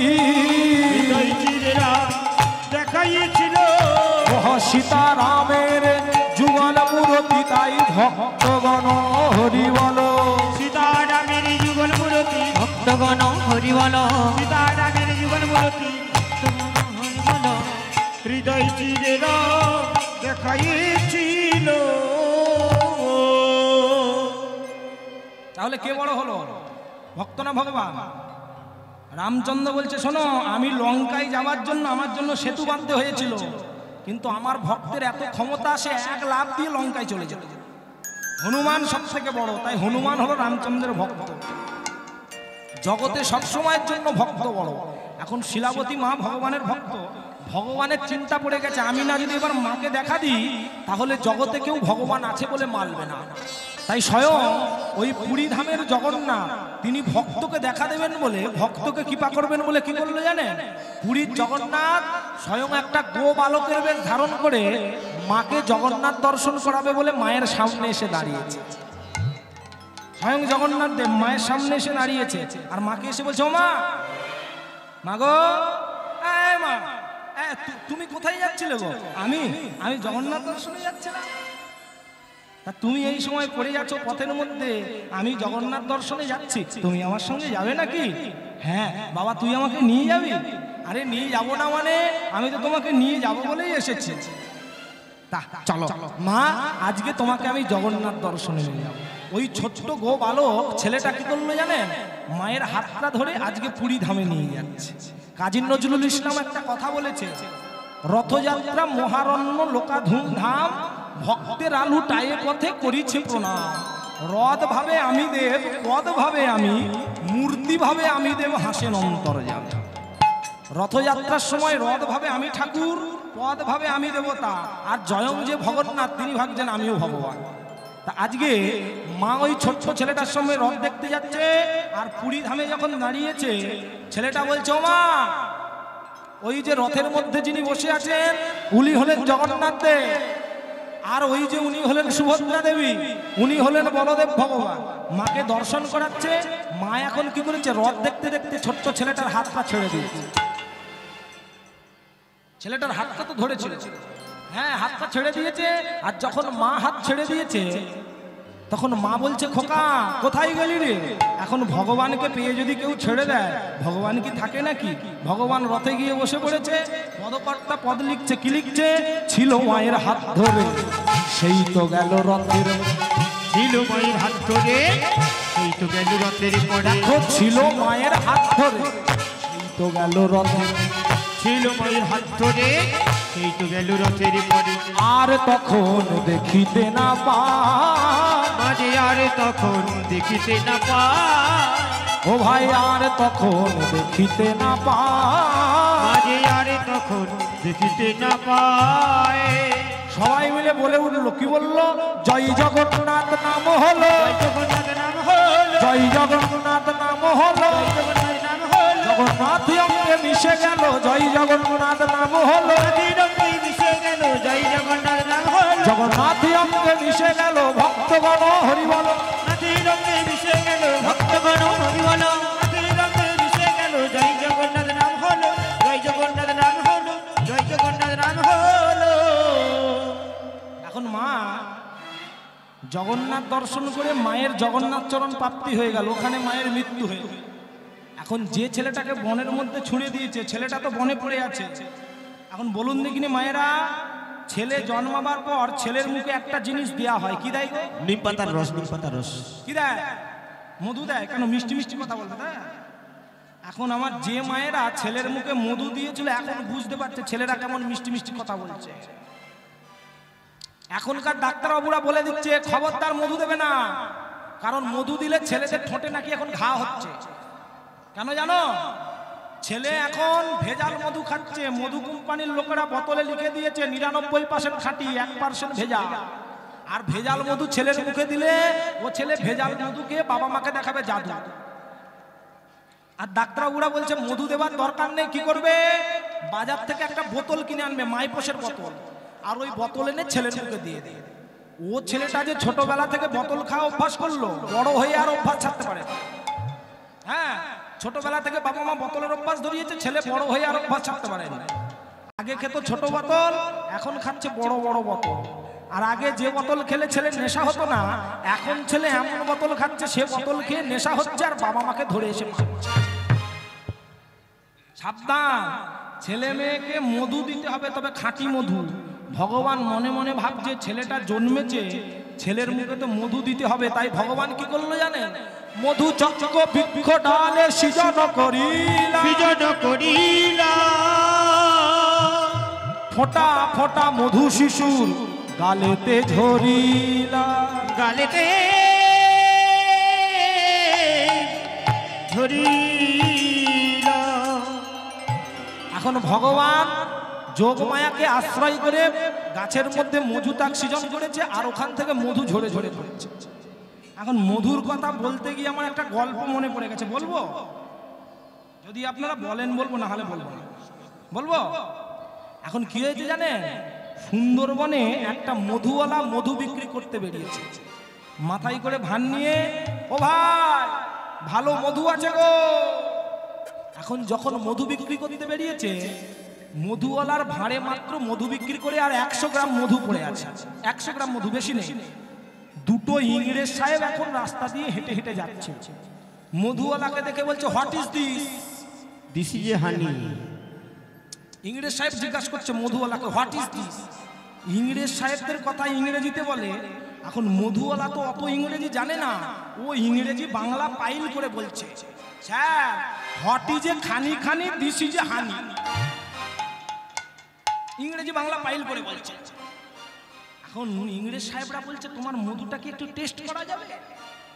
হ্যাঁ করা যাবে। হাতে একটু করে মধু দিয়েছে, ইংরেজ সাহেব একটু করে জিভ দিয়ে চেটে বলছে, ভেরি সুইট, খুব ভালো, মধুটা খুব ভালো, আর একটু পাওয়া যাবে? এইভাবে 100 গ্রাম মধু কি করেছে, দুটো ইংরেজ সাহেবকে ভাগ করে দিয়ে দিয়েছে। ইংরেজ সাহেবদের এমন মধুর নেশা লেগেছে, মধুওয়ালাকে বলছে, বলো আর একটু মধু দাও দেখি। ইংরেজ সাহেবদের মধুওয়ালা বলছে, স্যার আর তো মধু নেই, কোথা থেকে পাবো? বলে, তোমরা কোথা থেকে মধু ভেঙে আনো, এক্ষুনি বলো, আমরা এক্ষুনি মধু পাতে যাবো। হ্যাঁ, মধু তো শুধু পাড়তে গেলে হয় না, যে সে চাকে তো মধু থাকে না। যে মৌচাকে অমাবস্যা পূর্ণিমা আসে, ওই চাকটা ভালো হয়ে পাকে, ওই চাকে ভালো মধু, খাঁটি মধু থাকে। আর আমরা ওই মৌচাকের কাছে গিয়ে মন্ত্র বলে মৌচাক থেকে মধু ভেঙে আনি। ইংরেজ সাহেবরা বলছে, ও মৌচাক ভাঙতে গেলে আবার মন্ত্র শিখতে হয়। কেন মৌচাক ভাঙার মন্ত্রের কথা বলেছে জানে? মধুওয়ালা মনে মনে ভাবছে, দুটো সাহেব যে 50-50 করে মধু খেলো, ওদের কাছে তো আর এমনি টাকা চাইতে পারি না। এখন মৌচাক ভাঙতে গেলে তো মন্ত্রতন্ত্র কিছু লাগে না, আমরা গিয়ে আগুন জ্বালিয়ে ধুঁয়ো করি, মাছি উড়ে যায় আর মৌচাক থেকে মধু ভেঙে আনি। এখন দুটো ইংরেজ সাহেবের কাছ থেকে যদি কিছু টাকা পাওয়া যায়, হ্যাঁ মৌচাক ভাঙতে গেলে কিন্তু মন্ত্র জানা চায়। আর ইংরেজ সাহেব বলছে, তবে মন্ত্রটা শিখিয়ে দে। না স্যার, এমনি এমনি তো শেখানো যাবে না। আমি যখন মন্ত্র শিখেছিলাম আমার গুরুদেবের কাছ থেকে, গুরুদেব আমার কাছ থেকে 15,000 টাকা প্রণামী নিয়েছে। ইংরেজ সাহেবরা বলে, ওরে তোদেরকে 20 40 দেবো, তুই মন্ত্রটা আগে শিখিস। বেশ 20 40,000 টাকা দিয়েছে। এখন ওই মধুওয়ালা ইংরেজ সাহেবদের কানে মন্ত্র দিচ্ছে। কি মন্ত্র দিচ্ছে জানেন? স্যার ভালো করে শুনে নিন। বড় বড় গাছেতে আজ ছোট ছোট চাল, ছোট ছোট চাল, আমি মধু ভাঙি, মাছি তুই চুপটি করে থাক। মৌমাছির কাছে গিয়ে এই মন্ত্র বললে কি মৌমাছি চুপ করে থাকে নাকি? এখন ওরা মন্ত্র শিখে দুই ইংরেজ সাহেব দুই ভাই পথ দিয়ে হাঁটতে হাঁটতে একটা কুল গাছেতে বড় ভীমরুলের চাক হয়েছে। ওরা তো ইংরেজ সাহেব কোনটা মৌচাক কোনটা ভীমরুলের চাক ওরা কি জানে না? ওরা একটা ভীমরুলের চাককে দেখে বলে ওই ভাই বাবা দেখেছিস কত বড় মৌচাক, আমি ভাঙবো। ও বলে সে বলে আমি ভাঙবো। এখন ছোট ভাই কি করেছে, ভীমরুলের চাক ভাঙবার জন্য হাত বাড়াচ্ছে। ওরে খবরদার, ওরা তো বোঝে না ভীমরুল যে কি কামড় দেয়। ছোট ভাই হাত বাড়াচ্ছে, হাত পায়নি। বড় ভাই বলছে কাজ কর, তুই আমার কাঁধে উঠে পড়ে। বড় ভাইয়ের কাঁধে উঠেছে। বড় ভাই নিচে থেকে বলছে হ্যাঁ রে হাত পেয়েছিস? বলে হাত মানে মুখ চলে যাচ্ছে তো চাক। তার দেরি কেন, তাহলে ভেঙে ফেল তাড়াতাড়ি। ও এখন কি করেছে, ভীমরুলের চাকা হাত, এই মন্ত্র বলছিস তো রে? হ্যাঁ হ্যাঁ, বড় বড় গাছেতে আছে ছোট ছোট চাক, আমি মধু ভাঙি মাছি তুই চুপটি করে থাক। আজ যেই ভীমরুলের চাকা হাত দিয়েছে ও কি ছাড়াক ছেলে নাকি? ভীমরুল কামড়াতে আরম্ভ করেছে, হাতে কামড়া। আর যখন ভীমরুলে হুল, যখন মুখে চোখে ভীমরুলের হুল ফোটাচ্ছে না, উপরে যে সাহেব আছে তার প্যান্ট থেকে মধু ঝরে পড়ছে। যখন ভীমরুল কামড়াচ্ছে উপরে সাহেবের প্যান্ট থেকে মধু ঝরে পড়ছে। আর নিচের সাহেবটা মনে মনে ভাবছে আমি মধু মাটিতে পড়তে দেবো নি। ও কি করেছে, হাতটা পেতে চুপ চুপ চুপ চুপ করে খাচ্ছে। ও তখন বলছে হ্যাঁ রে, মধুওয়ালা যেই মধু খাইয়েছিল সেই মধুটা তো ভারী মিষ্টি ছিল, তোর মধুটা এত নোনতা কেন? তোর মধু নোনতা কেন রে? উপরে সাহেবটা তখন বলছে ওরে আমার চাকে এখনো অমাবস্যা পূর্ণিমা আসেনি, চাক ভালো হয়ে পাকেনি, ওই জন্য চাকের মধু নোনতা লাগছে। নিতাই গৌর হরি হরি। হ্যাঁ, এটা হলো মধুর গল্প। ভালো লেগেছে তো? ভালো লাগবে না বলে কথা। নিতাই গৌর হরি বল। এখন ছেলেটা মধু খাচ্ছে। মধু খেতে কি হয়েছে, জঙ্গলে থাকে হিংস্র বাঘ জন্তু। একটা বাঘ কি করেছে, ছেলেটাকে খাওয়ার জন্য ছুটে আসছে। ভগবান মনে মনে ভাবছে ছেলেটাকে যদি খেয়ে নেয় ওর সঙ্গে তো আর লীলা করা হবে না, তার ছেলেটাকে বাঁচিয়ে রাখতে হবে। তার ছেলেটাকে বাঁচাতে গেলে কি করতে হবে, বাঘের হিংসাত্মক ভাবটাকে মেরে দিয়ে মাতৃবৎসল ভাব জাগিয়ে দিয়েছে। আর যখন বাঘের অন্তরে মাতৃবৎসল ভাব জাগিয়ে দিয়েছে, বাঘটা কি করছে জানেন, নিজস্তন হতে বাঘিনী দুগ্ধ ঝরায় উলুধ্বনি। নিজস্তন হতে বাঘিনী দুগ্ধ ঝরায়, নিজস্তন হতে বাঘিনী দুগ্ধ ঝরায়, নিজস্তন হতে বাঘিনী দুগ্ধ ঝরায়। মায়ের মতো আদর করে শিশুরে খাওয়ায়, মায়ের মতো আদর করে শিশুরে খাওয়ায়। আজকে ভগবান যেই বাঘটার মাতৃবৎসল ভাব জাগিয়ে দিয়েছে অন্তরে, বাঘটা ছেলেটাকে না খেয়ে বাঘটা কি করেছে, ছোট্ট ছেলেটাকে স্তনদুগ্ধ পান করাচ্ছে। আমরা সবাই জানি একটা মায়ের দুগ্ধ তার সন্তান খায়, কখনো কি শুনেছি একটা বাঘের দুগ্ধ একটা মানুষ খায়? খায় না। তাই পদকর্তা বলছে এই তো লীলার বৈশিষ্ট্যতা, এই তো লীলার বৈশিষ্ট্যতা, এই তো লীলার বৈশিষ্ট্যতা, এই তো লীলার বৈশিষ্ট্য। ভাই বাঘের দুগ্ধ মানুষে খায় ভাই, এই তো লীলার বৈশিষ্ট্য। বাঘের দুগ্ধ মানুষে খায় ভাই, এই তো লীলার বৈশিষ্ট্য। আজ বাঘের দুগ্ধ মানুষে খায় ভাই, লীলা মায়ের লীলা খেলা। এই তো লীলার বৈশিষ্ট্যতা, এই তো লীলার বৈশিষ্ট্যতা। হ্যাঁ, ধীরে ধীরে বাতাস আমার মাথা পাতা ফাটিয়ে ফেলেনি। বাতাস শোনো, বাতাসা ছড়াচ্ছে ভালো, বাতাসাটা নিয়ে গিয়ে আবার কেউ ঘরেতে চা করে খেয়েও নিয়ে যাবে। মানুষ বোঝে না, যখন হরিলুট হবে একবারে আঁচল পেতে মায়েরা বাতাসা গুড়াই দেখেছি। আর আমি কিছু কিছু ঘরে লক্ষ্য করেছি, একজন দেখছি পেঁয়াজ দিয়ে মুড়ি খেতে বসেছে, গিন্নিকে বলছে ও গিন্নি, হ্যাঁ যেই বাতাসালা লুট দিয়েছিল সেটা একটু নিয়ে এসে দেখি খাই। ও কি করছে, এক হাত দিয়ে পেঁয়াজ কামড়াচ্ছে, মুড়ি খাচ্ছে, এক হাত দিয়ে ভগবানের যে প্রসাদী বাসালো সেটা কামড়ে কামড়ে খাচ্ছে। ওটা কখনো করবেন না। কমিটির ছেলেরা বাতাসা ছড়ায়, ভক্তরা বাতাসা ছড়ায় পেঁয়াজ দিয়ে মুড়ি দিয়ে বাতাসা দিয়ে খাওয়ার জন্য নয়, চা করে বাতাসা দিয়ে খাওয়ার জন্য নয়, ওটা দিয়ে যে রুগী থাকবে তাকে সুস্থ করার জন্য বাতাসা ছড়ানো হয়। কারণ ওই বাতাসার মধ্যে ভক্তের চরণ ধুলি লেগে থাকে। বোঝা গেল? কেউ কখনো বাতাসা দিয়ে চা করে খাবেন না জানো। আজকে কি হয়েছে, যখন ছোট্ট ছেলেটাকে বাঘ দুগ্ধ খাইয়ে চলে গেছে, পরের দিন সকালবেলা একটা বাগদি বুড়ি জঙ্গলে কাঠ কুড়াতে এসেছে। ছেলেটা যে বনের মধ্যে পড়ে আছে, একটা ছেলেটা কাঁদছে, ছোট্ট ছেলেটা, দেখেছো কাঁদছে, দেখছো? এই বাবা চুপ কর রে, চুপ কর। আরে কাঁদিস নি, চুপ কর, চুপ কর। ছোট্ট ছেলেটা কাঁদছে তো, বাগদি বুড়ি একদম শান্ত করতে পারছে না। চুপ কর। হ্যাঁ, ছোট্ট ছেলেটা যখন কাঁদছে, বাগদি বুড়ি মনে মনে ভাবছে আমার তো সামর্থ্য নেই ছেলেটাকে মানুষ করবার মতো। তা আমাদের পাশের পাড়ায় একজন ব্রাহ্মণী আছে, ওদেরকে যদি এই সন্তানটা দিই ওরা বড় খুশি হবে। কেন? ওরা একটা সন্তান পাওয়ার জন্য অনেক দান ধ্যান করেছে। ওদেরকে যদি সন্তানটা দিই ওরা এই সন্তানটা পেয়ে খুব খুশি হবে। বাগদি বুড়ি কি করলো, নিজের আঁচলটাকে ঢেকে লুকিয়ে লুকিয়ে সেই ব্রাহ্মণীর ঘরে গিয়ে সন্তানটাকে হাতে ব্রাহ্মণের দিয়ে বলছে, শোনো ব্রাহ্মণ, আজ থেকে এই সন্তান দায়িত্ব তোমার। আজকে তোমরা তোমাদের মাতা পিতার পরিচয় দিয়ে এই ছেলেটাকে মানুষ করবে। আর যখন ব্রাহ্মণীর হাতে তুলে দিয়েছে, ব্রাহ্মণী সন্তানটাকে পেয়ে বড় খুশি হয়েছে। আজকে ব্রাহ্মণ ছেলেটার রাশি ফল বিচার করে দেখছে, ছেলেটা সিংহ রাশি, সিংহ লগ্ন, তাই ছেলেটার নাম রেখেছে গোপাল সিংহ। গোপাল সিংহ এখন ধীরে ধীরে বড় হচ্ছে। আর ছেলেরা ধীরে ধীরে বড় হলে যখন 6 মাস বয়স হয়, ছেলেদের একটা অনুষ্ঠান হয়। কি অনুষ্ঠান হয় গো মায়েরা? মুখে ভাত না অন্নপ্রাশন? না না, অন্নপ্রাশন আর মুখে ভাত তো আলাদা। অন্নপ্রাশনকে সন্ধি বিচ্ছেদ করলে দাঁড়ায় অন্ন প্রাশ যুক্ত অন্ন। অন্ন মানে ভাত নয়, অন্ন মানে ভগবানকে নিবেদিত প্রসাদ। পরম ব্রহ্ম আস্বাদনের পর যা কিছু হয় সেটা হয় অন্ন। ওই অন্ন যখন শুদ্ধ সাধুগুরু বৈষ্ণব প্রসাদ পাবে তখন হবে প্রাশ। আর ওই এঁটো ভুক্তাবশেষ প্রসাদ নিয়ে যে ছেলেটার অন্নপ্রাশন হবে তার বদনে দিতে হবে, তবে হবে অন্নপ্রাশযুক্ত অন্ন, অন্নপ্রাশন। বোঝা গেছে? বুঝতে পেরেছেন? আর মুখে ভাত কাকে বলে জানেন? মামার বাড়ির দাদু মনে মনে ভাবছে, মেয়েটাকে যখন বিয়ে দিয়েছি একটা হাতের শাঁখা দিইনি, সোনা বাঁধানো শাঁখা দিইনি, একটা গোলার চেন করে দিইনি, কানের করে দিইনি, নাকের করে দিইনি। নাতির অন্নপ্রাশনে না যদি ভালো কিছু দিই, মেয়েটার শাশুড়ি আর মেয়েটাকে যতদিন বাঁচবে ভালো করে বাঁচাবে না।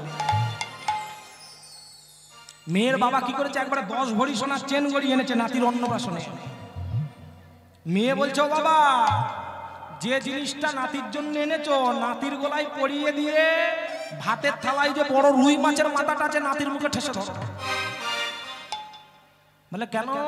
এখন রুই মাছের মাথাকে প্র্যাকটিস করুন, এখন মাছের মাথা খাবে, আর একটু যখন বড় হবে বাবা মার মাথা চিবি খাবে, আরো একটু যখন বড় হবে পাড়া প্রতিবেশীর মাথা চিবি খাবে, আর একটু যখন বড় হবে একবার সমাজের মাথাকে হাড়ে গড়ে চিবি খাবে। এটা হলো মুখে ভাত। আর অন্নপ্রাশন করতে হবে, ছেলের অন্নপ্রাশনে যেন ভগবানের প্রসাদ থাকে। পাড়া প্রতিবেশী বলছে, ও ব্রাহ্মণ, ছেলেটার 6 মাস বয়স হলো, বলি কবে করবে আয়োজন? কবে করবে আয়োজন? কবে করবে আয়োজন? কবে করবে আয়োজন? তোমার ছেলের অন্নপ্রাশন কবে করবে আয়োজন? তোমার ছেলের অন্নপ্রাশন কবে করবে আয়োজন? তোমার ছেলের অন্নপ্রাশন শুভ দিনে শুভক্ষণে, তোমার ছেলের অন্নপ্রাশন শুভ দিনে শুভক্ষণে, তোমার ছেলের অন্নপ্রাশন কবে করবে আয়োজন? কবে করবে আয়োজন? ছেলেটার অন্নপ্রাশন হয়েছে, ছেলেটা ধীরে ধীরে বড় হয়েছে, লেখাপড়া শিখেছে।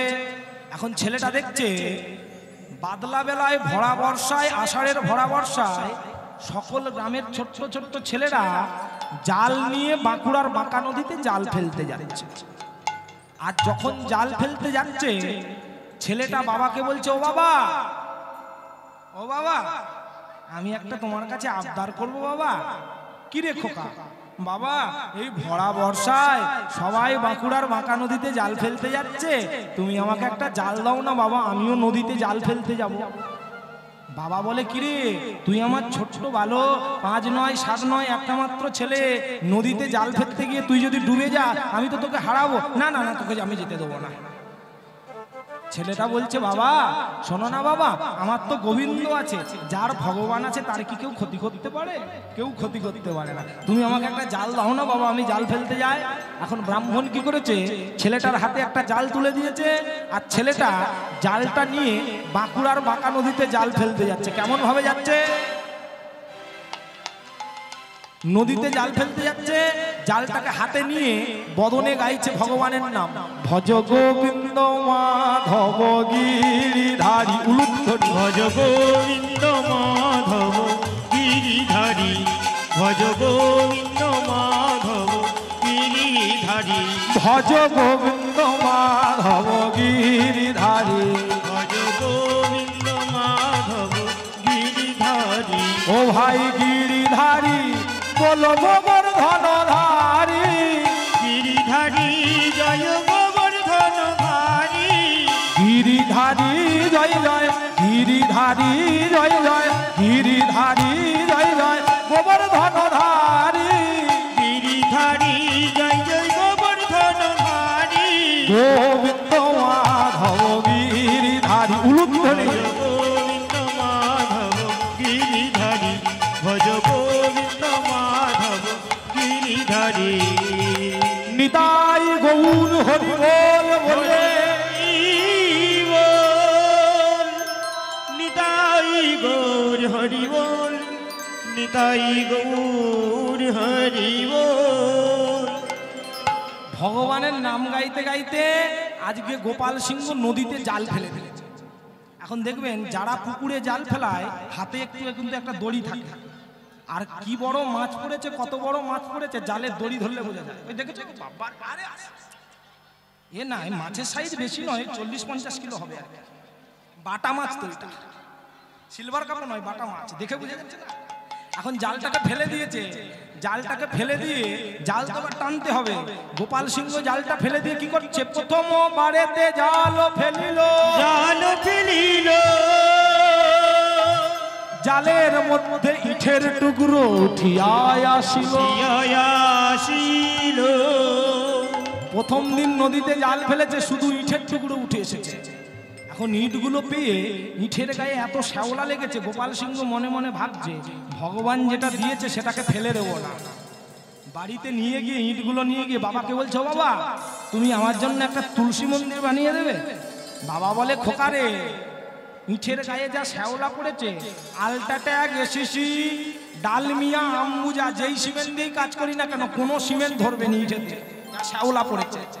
বাবা কি করেছে জানেন, ইটগুলোকে সানের ঝামার ঘাটে গিয়ে ঘষছে, ঘষে ঘষে শ্যাওলা তুলছে, আর যেই শ্যাওলাগুলো উঠে যাচ্ছে দেখছে ইটগুলো চকচক চকচক করছে।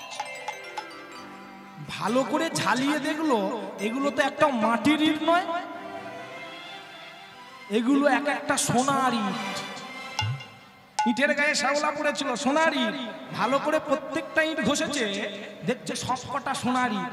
ছুটতে ছুটতে গিয়ে ছেলের হাতে ইটটা দিয়ে বলছে, খোকা তুই রাজা হবি, রাজ্য পাবি উলুধ্বনি, তুই রাজা হবি, রাজ্য পাবি, তুই রাজা হবি, রাজ্য পাবি, তুই রাজা হবি, রাজ্য পাবি। ওরে ইট নয় বাপ, সোনার ইট রে, রাজা হবি, রাজ্য পাবি। এ তো ইট নয় বাপ, সোনার ইট রে, নিতাই রাজ্য পাবি, ইট নয় বাপ, সোনার ইট, রাজা হবি, রাজ্য পাবি, ইট নয় বাপ, সোনার ইট, রাজা হবি, রাজ্য পাবি। গোপাল সিংহ কি করলো, ইটগুলোকে বাজারে বিক্রয় করে গোপাল সিংহ রাজ্যের রাজা হয়ে গেল। রাজা হলো, রাজ সিংহাসন হলো, সবকিছু হয়েছে, কিন্তু মন্দিরে এখনো ভগবান আসেনি। মন্দিরও হয়েছে বড়, ভগবান কিন্তু নেই। আবার কি করেছে জানেন, ওই ভরা বর্ষায় আবার একদিন জালটা নিয়ে নদীতে জাল ফেলাতে গেছে। দ্বিতীয় বারেতে নদীতে জাল ফেলিল, জাল ফেলিল, শঙ্খ ঘণ্টা পঞ্চপ্রদীপ জালেতে উঠিল, জালেতে উঠিল। দ্বিতীয় দিন জাল ফেলেছে, জালের মধ্যে শঙ্খ ঘণ্টা পঞ্চপ্রদীপ উঠে এসেছে। ভক্তকে কিন্তু ভগবান এখনো ধরা দেয়নি। আবার ভগবানকে পাওয়ার জন্য তৃতীয়বারেতে নদীতে জাল ফেলিল, সচন্দন তুলসী পত্র জালেতে উঠিল। ভক্ত বলছে দয়াময় আর কত আমার থেকে দূরে দূরে থাকবে, এইবার আমাকে ধরা দাও। ভগবান কি করলেন, ভক্তকে ধরা দেওয়ার জন্য কি করলো জানেন? গোপাল সিংহ যখন জালটা নিয়ে চতুর্থ বারেতে নদীতে জাল ফেলিল,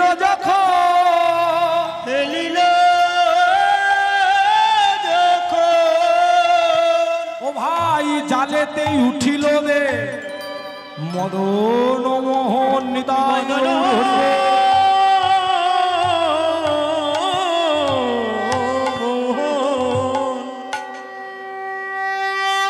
ভক্ত ভগবানকে পেয়ে আকুর করে ধরেছে আর ধরে নিয়ে গিয়ে সিংহাসনে বসিয়েছে। সিংহাসনে বসিয়ে ভগবানকে পূজা করেছে। এখন গোপাল সিংহের বাবা ব্রাহ্মণ মনে মনে ভাবছে ছেলেটা দেখতে দেখতে বিয়ের বয়স হয়েছে, ছেলেটাকে না যদি একটা ভালো মেয়ে দেখে বিয়ে দিই, ও ছেলেটা ভগবানের পূজা করেই সারাটা দিন কাটিয়ে দেবে, সংসারে মন বসাবে। তাই কি করলে জানে, ওই ছেলেটার বিয়ে দেওয়ার জন্য একটা ভালো দেখে মেয়ে খুঁজেছে। এখন বলুন দেখিনি মায়েরা, একটা ছেলে যদি শিক্ষা দীক্ষায় ভালো, পড়াশোনায় ভালো, টাকা ইনকাম করে ভালো, ওই ছেলেটার বাড়িতে একটা লোকের লাইন পড়ে ঘটক। ঘটক ঠিক বলেছে। এখন গোপাল সিংহের মেয়ে দেখা চলছে, সুন্দর একটা মেয়ের সন্ধান পেয়েছে। শুভ দিন দেখে, শুভ ক্ষণ দেখে ছেলেটার বিয়ের আয়োজন হয়েছে। এখন বলুন তো, যখন দেখবেন একটা ছেলের সঙ্গে একটা মেয়ের বিয়ে হয়, মেয়ের মা দেখে জামাইয়ের ইনকাম কত আছে, টাকা পয়সা কত। মেয়ের বাবা দেখবে জামাই ভদ্র সভ্য কিনা। মেয়ের আত্মীয় বর্গ দেখবে ছেলেটা কোন জাতের। আর পাড়া প্রতিবেশী একটা জিনিস দেখবে, কি জানেন তো, বলে ছেলে কানা হোক, ঘোড়া হোক, বোবা হোক, কালো হোক, আর অন্ধ হোক, যেই হোক না কেন, বিয়ের সময় কটা খাবার আইটেম করেছে খালি ভাজি না, পাড়া প্রতিবেশী। এখন গোপাল সিংহের যখন বিয়ে হয়েছে, সবাইকে নিমন্ত্রণ করেছে রাজ্যবাসী। রাজ্যবাসী সবাই এসেছে। দেখবেন যখন বিয়ে হয় না, বিয়ের সময় যে ছেলে মেয়েগুলোর বিয়ে হয় না, ওরা কিন্তু বেশি আনন্দ করে বিয়ে বাড়িতে। যে ছেলে মেয়ের বিয়ে হয় না, ওরা কিন্তু একে অপরকে দেখে বিয়ে বাড়িতে গিয়ে। হ্যাঁ, ছেলেরা মেয়েদের দিকে দেখে সরাসরি ভাবে, কিন্তু মেয়েরা ছেলেদের দিকে একটু আলাদা ভাবে তাকায়, ওরা সরাসরি দেখে না। দেখবেন যদি পাশে ছেলেরা দাঁড়িয়ে থাকে না, মেয়েরা একটু দেখে ভঙ্গি করে। ভঙ্গিটা কেমন দেখাবো, এই যে কাপড়ের আঁচল থাকে, ছেলে যদি পাশে দাঁড়িয়ে থাকে,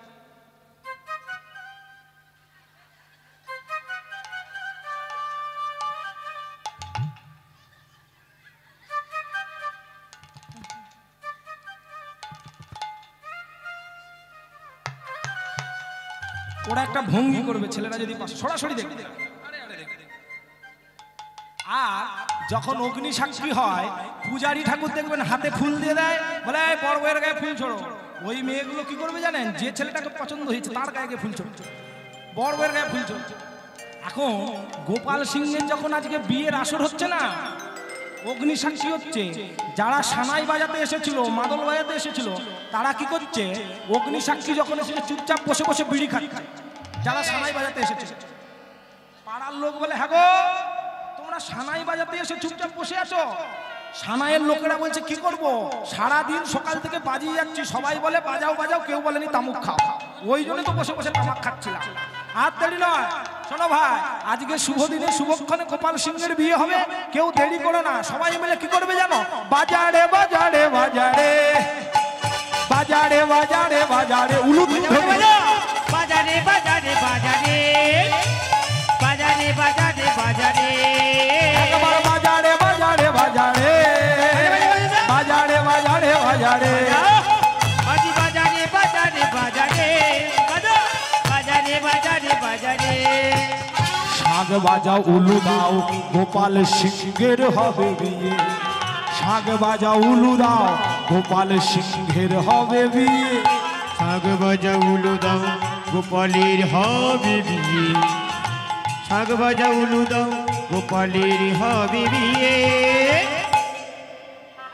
মায়েরা, আপনারা উলু দিতে জানেন না উলু হারিয়ে ফেলেছেন? কোনটা? উলু হারিয়ে ফেলেছেন? ওই যে আমার ঠাকুমা খুঁটিতে হেলান দিয়ে বসেছে, ডেকে দাও না গো। বড় বইয়ের দিকে তাকিয়ে আর বলে উলু দিতে ভুলে গেছে। হ্যাঁ, কিছু কিছু মেয়েরা থাকে উলু দিতে ভুলে যায়। এই ছেলেটা বাজাচ্ছে, কিছুদিন আগে এদের পাশের বাড়িতে একটা ছেলে বিয়ে করে এনেছে, কলকাতা সোনারপুরে পড়তে এসেছিল, যেখানে ফিয়ে ঘুগনি পাওয়া যায়। ওখানে পড়াশোনা করে, এখনকার ছেলে মেয়েরা পড়াশোনা করলে যা হয় আর কি, একটা মেয়েকে ভালোবেসে বিয়ে করে ঘরে এনেছে। এখন সেই ছেলেটার মা ছেলেটাকে বলছে, খোকারে যাই পারে হোক, তোর নাম প্রকাশ, তুই আজকে বাবা মার মুখটাকে প্রকাশ করে দিয়েছিস জগৎ সংসারে। ওরে খোকা, এ তো মেয়ে নয়, যেন একবার দেখতে সোনার টিয়ে, খুব সুন্দর বৌমা হয়েছে, কারো যেন না নজর লাগে। এখন বৌমাকে বলছে, বৌমা কালকে লক্ষ্মী পুজো বাড়িতে, তা সুন্দর বৌমা সকাল সকাল ওঠে, ঘুম থেকে উঠে একটু ঠাকুর ঘরে আসবে কেমন। এখন শাশুড়ি যখন বলে দিয়েছে, নতুন বৌমা কি করেছে, একবারে লাল পেড়ে সাদা শাড়ি পরে সকালবেলা স্নান সেরে শাশুড়ি মাকে এসে প্রণাম করেছে।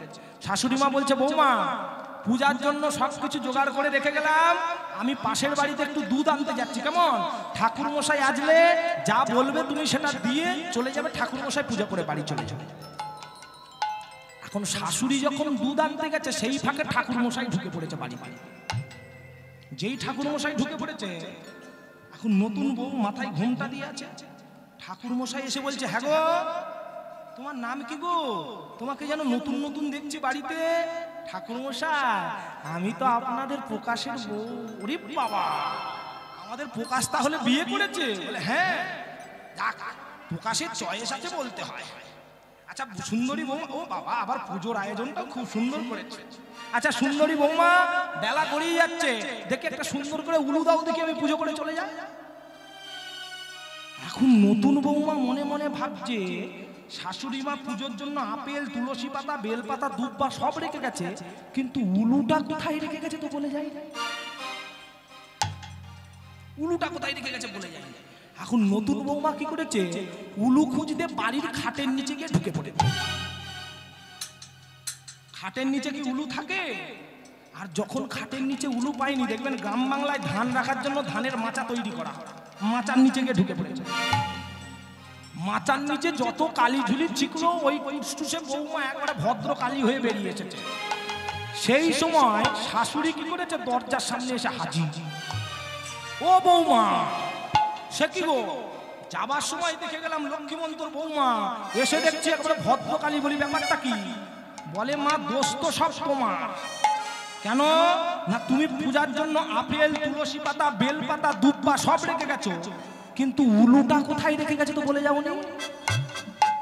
হ্যাঁ না, এখনকার মডার্ন মেয়েরা নয় উলু দিতে জানে না, আমার মায়েরা তো আগে করার, ওরা জানে কোথায় উলু থাকে, কোথায় উলু দিতে হয়। একটু সবাই মিলে উলু দান দেখি। শাক বাজা উলু দাও, গোপালের হবে বিয়ে। শাক বাজা উলু দাও, গোপালের হবে বিয়ে। উলু ধরি, শাক বাজা উলু দাও, গোপালের হবে বিয়ে। শাক বাজা উলু দাও, গোপালের হবে বিয়ে। বাজারে বাজারে বাজারে, বাজারে বাজারে বাজারে, বাজারে বাজারে বাজারে, বাজারে বাজারে বাজারে, একবার বাজারে বাজারে বাজারে, হৃদয় গৌর হরি বল। বাজারে বাজারে বাজারে, বাজারে বাজারে বাজারে, বাজারে বাজারে বাজারে। এইভাবে রাজা রানীর বিয়ে হয়েছে, গোপাল সিংহ রানী হয়েছে। এখন কি হয়েছে জানে, গোপাল সিংহ যেই মদন মোহনকে পেয়েছে, মদন মোহনকে পেয়ে স্বামী স্ত্রী দুজনে ভগবানের পূজা অর্চনা করছে, সুখে দিন যাপন করছে, ভক্ত ভগবানকে পেয়ে খুশি হয়েছে। একদিন ঘটনাচক্রে কি হয়েছে, রাজ্য চালাতে গিয়ে দেনার দায়ে গোপাল সিংহ 3 লক্ষ টাকা দেনা হয়ে গেছে। আর যেই 3 লক্ষ টাকা দেনা হয়ে গেছে, মদন মোহন দৈববাণী করে বলছে, রাজা 3 লক্ষ টাকা তোমার ভাবনা এত কেনে, ভাবনা এত কেনে, আমাকে বন্ধক দিয়ে এসো কলকাতা গোকুল মিত্রের স্থানে। গোকুল মিত্রের স্থানে। হ্যাঁ, এই গোকুল মিত্র হলো তৎকালীন সময় একজন গোয়ালা ছিল, যে দই বিক্রি করতো, যার নাম কেশব গোয়ালা। ওই কেশব গোয়ালার কাছে মদন মোহন দই খেয়েছিল, আর দইয়ের ঋণ কখনো ভগবান চুকায়নি। সেই ঋণটা চুকাবার জন্য গোয়ালাকে বলেছিল, তোমাকে আমি পরের জন্মে ঋণ শোধ করব। ওই কেশবওয়ালা মৃত্যুর পরে বাগবাজারে গোপাল মিত্র হয়ে জন্মগ্রহণ করেছে, গোকুল মিত্র হয়ে। এখন ভগবানকে কি করেছে, গোপাল সিংহ ভগবানকে নিয়ে গিয়ে গোকুল মিত্রের বাড়িতে 3 লক্ষ টাকার বিনিময়ে বন্ধক রেখে এসেছে। বন্ধক রেখে এসে টাকা পয়সা নিয়ে বাড়িতে এসেছে। 1 মাস যাবার পরে গোপাল সিংহ দেখছে তার রানী ছটছট করে কাঁদছে মদনমোহনকে হারিয়ে। রাজ্যবাসী সবাই কাঁদছে, এমনকি হাতি সালে হাতি কাঁদে, ঘোড়া না খাই পানি, না খাই পানি, বিনিয়ে বিনিয়ে কাঁদে গোপাল সিংহের রানী, গোপাল সিংহের রানী। তখন রানী বলছে, স্বামী তুমি ভুল করেছো। কেন জানো? 3 লক্ষ টাকার দেনার দায়ে তুমি ভগবানকে বন্ধক রেখে এসেছো। যাও তুমি আমার মদনমোহনকে ফিরিয়ে নিয়ে এসো। এই বলে রানীমার যত অলংকার ছিল, গয়নাগাটি ছিল, ওগুলো স্বামীর হাতে তুলে দিয়েছে। আজকে গোপাল সিংহ সেই সোনা দানাগুলো নিয়ে গোকুল মিত্রের কাছে গেছে। গোকুল মিত্রের কাছে গিয়ে বলছে, বন্ধু এই না, তুমি সোনা দানা নাও, আমার মদনমোহনকে তুমি ফিরিয়ে নাও। এখন গোকুল মিত্র এত চালাক, সে মদনমোহনকে নিজের কাছে রাখার জন্য কি করেছে জানেন? কুমোরটুলি থেকে আগে ভাগে নকল মদনমোহন মাটির তৈরি করে আসল মদনমোহন, নকল মদনমোহন পাইল করে দিয়েছে। আর যখন পাইল করে দিয়েছে, গোপাল সিংহ কি করেছে, একটা নকল মদনমোহনকে নিয়ে নিজের রাজ্যে ফিরে আসছে। আস্তে আস্তে যখন শালকেয়া ঘাট পর্যন্ত এসেছে, স্বয়ং আসল মদনমোহন দৈববাণী করে বলছে, রাজা শোনো, আজকে তুমি যে গোপালকে, যে মদনমোহনকে নিয়ে যাচ্ছ, ওটা হলো নকল মদনমোহন। সঙ্গে সঙ্গে রাজা মশাই বলছে, মহারাজ তাহলে আসল মদনমোহন চিনব কি করে? শোনো, যেই মদনমোহনের বাম অঙ্গ ঘামে ভিজে যাচ্ছে, একটা সাদা মাছি এসে মদনমোহনের নাকে বসবে, জানবে ওই মদনমোহনের শরীরে প্রাণ আছে, আর ওই মদনমোহন হলো আসল মদনমোহন। সঙ্গে সঙ্গে গোপাল সিংহ কি করেছে জানেন? ওই মদনমোহনটাকে নিয়ে বন্ধুর কাছে চলে এসেছে। বন্ধু, তুমি আমাকে নকল মদনমোহন দিয়েছ, ফিরিয়ে দাও আমার আসল মদনমোহন। গোকুল মিত্র বলছে, বন্ধু এই যে এতগুলো মদনমোহন আছে, এর মধ্যে থেকে যেটা আসল মদনমোহন তুমি তাহলে বেছে নাও, কোনটা তোমার মদনমোহন। এখন ভগবানের কথা মতো গোপাল সিংহ কি করলো জানেন?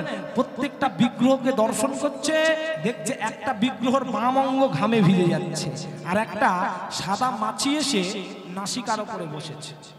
সঙ্গে সঙ্গে গোপাল সিংহ সেই মদনমোহনটাকে দেখে জড়িয়ে ধরে বলছে, ও ভাই, এই তো আমার মদনমোহন, এই তো আমার মদনমোহন, এই তো আমার মদনমোহন, এই তো আমার মদনমোহন, মনকে আমার করেছে হরণ, এই তো আমার মদনমোহন, মনকে আমার করেছে হরণ, বিভঙ্গব কি মঠামে মনকে আমার করেছে হরণ, বিভঙ্গব কি মঠামে মনকে আমার করেছে হরণ, এই তো আমার মদনমোহন।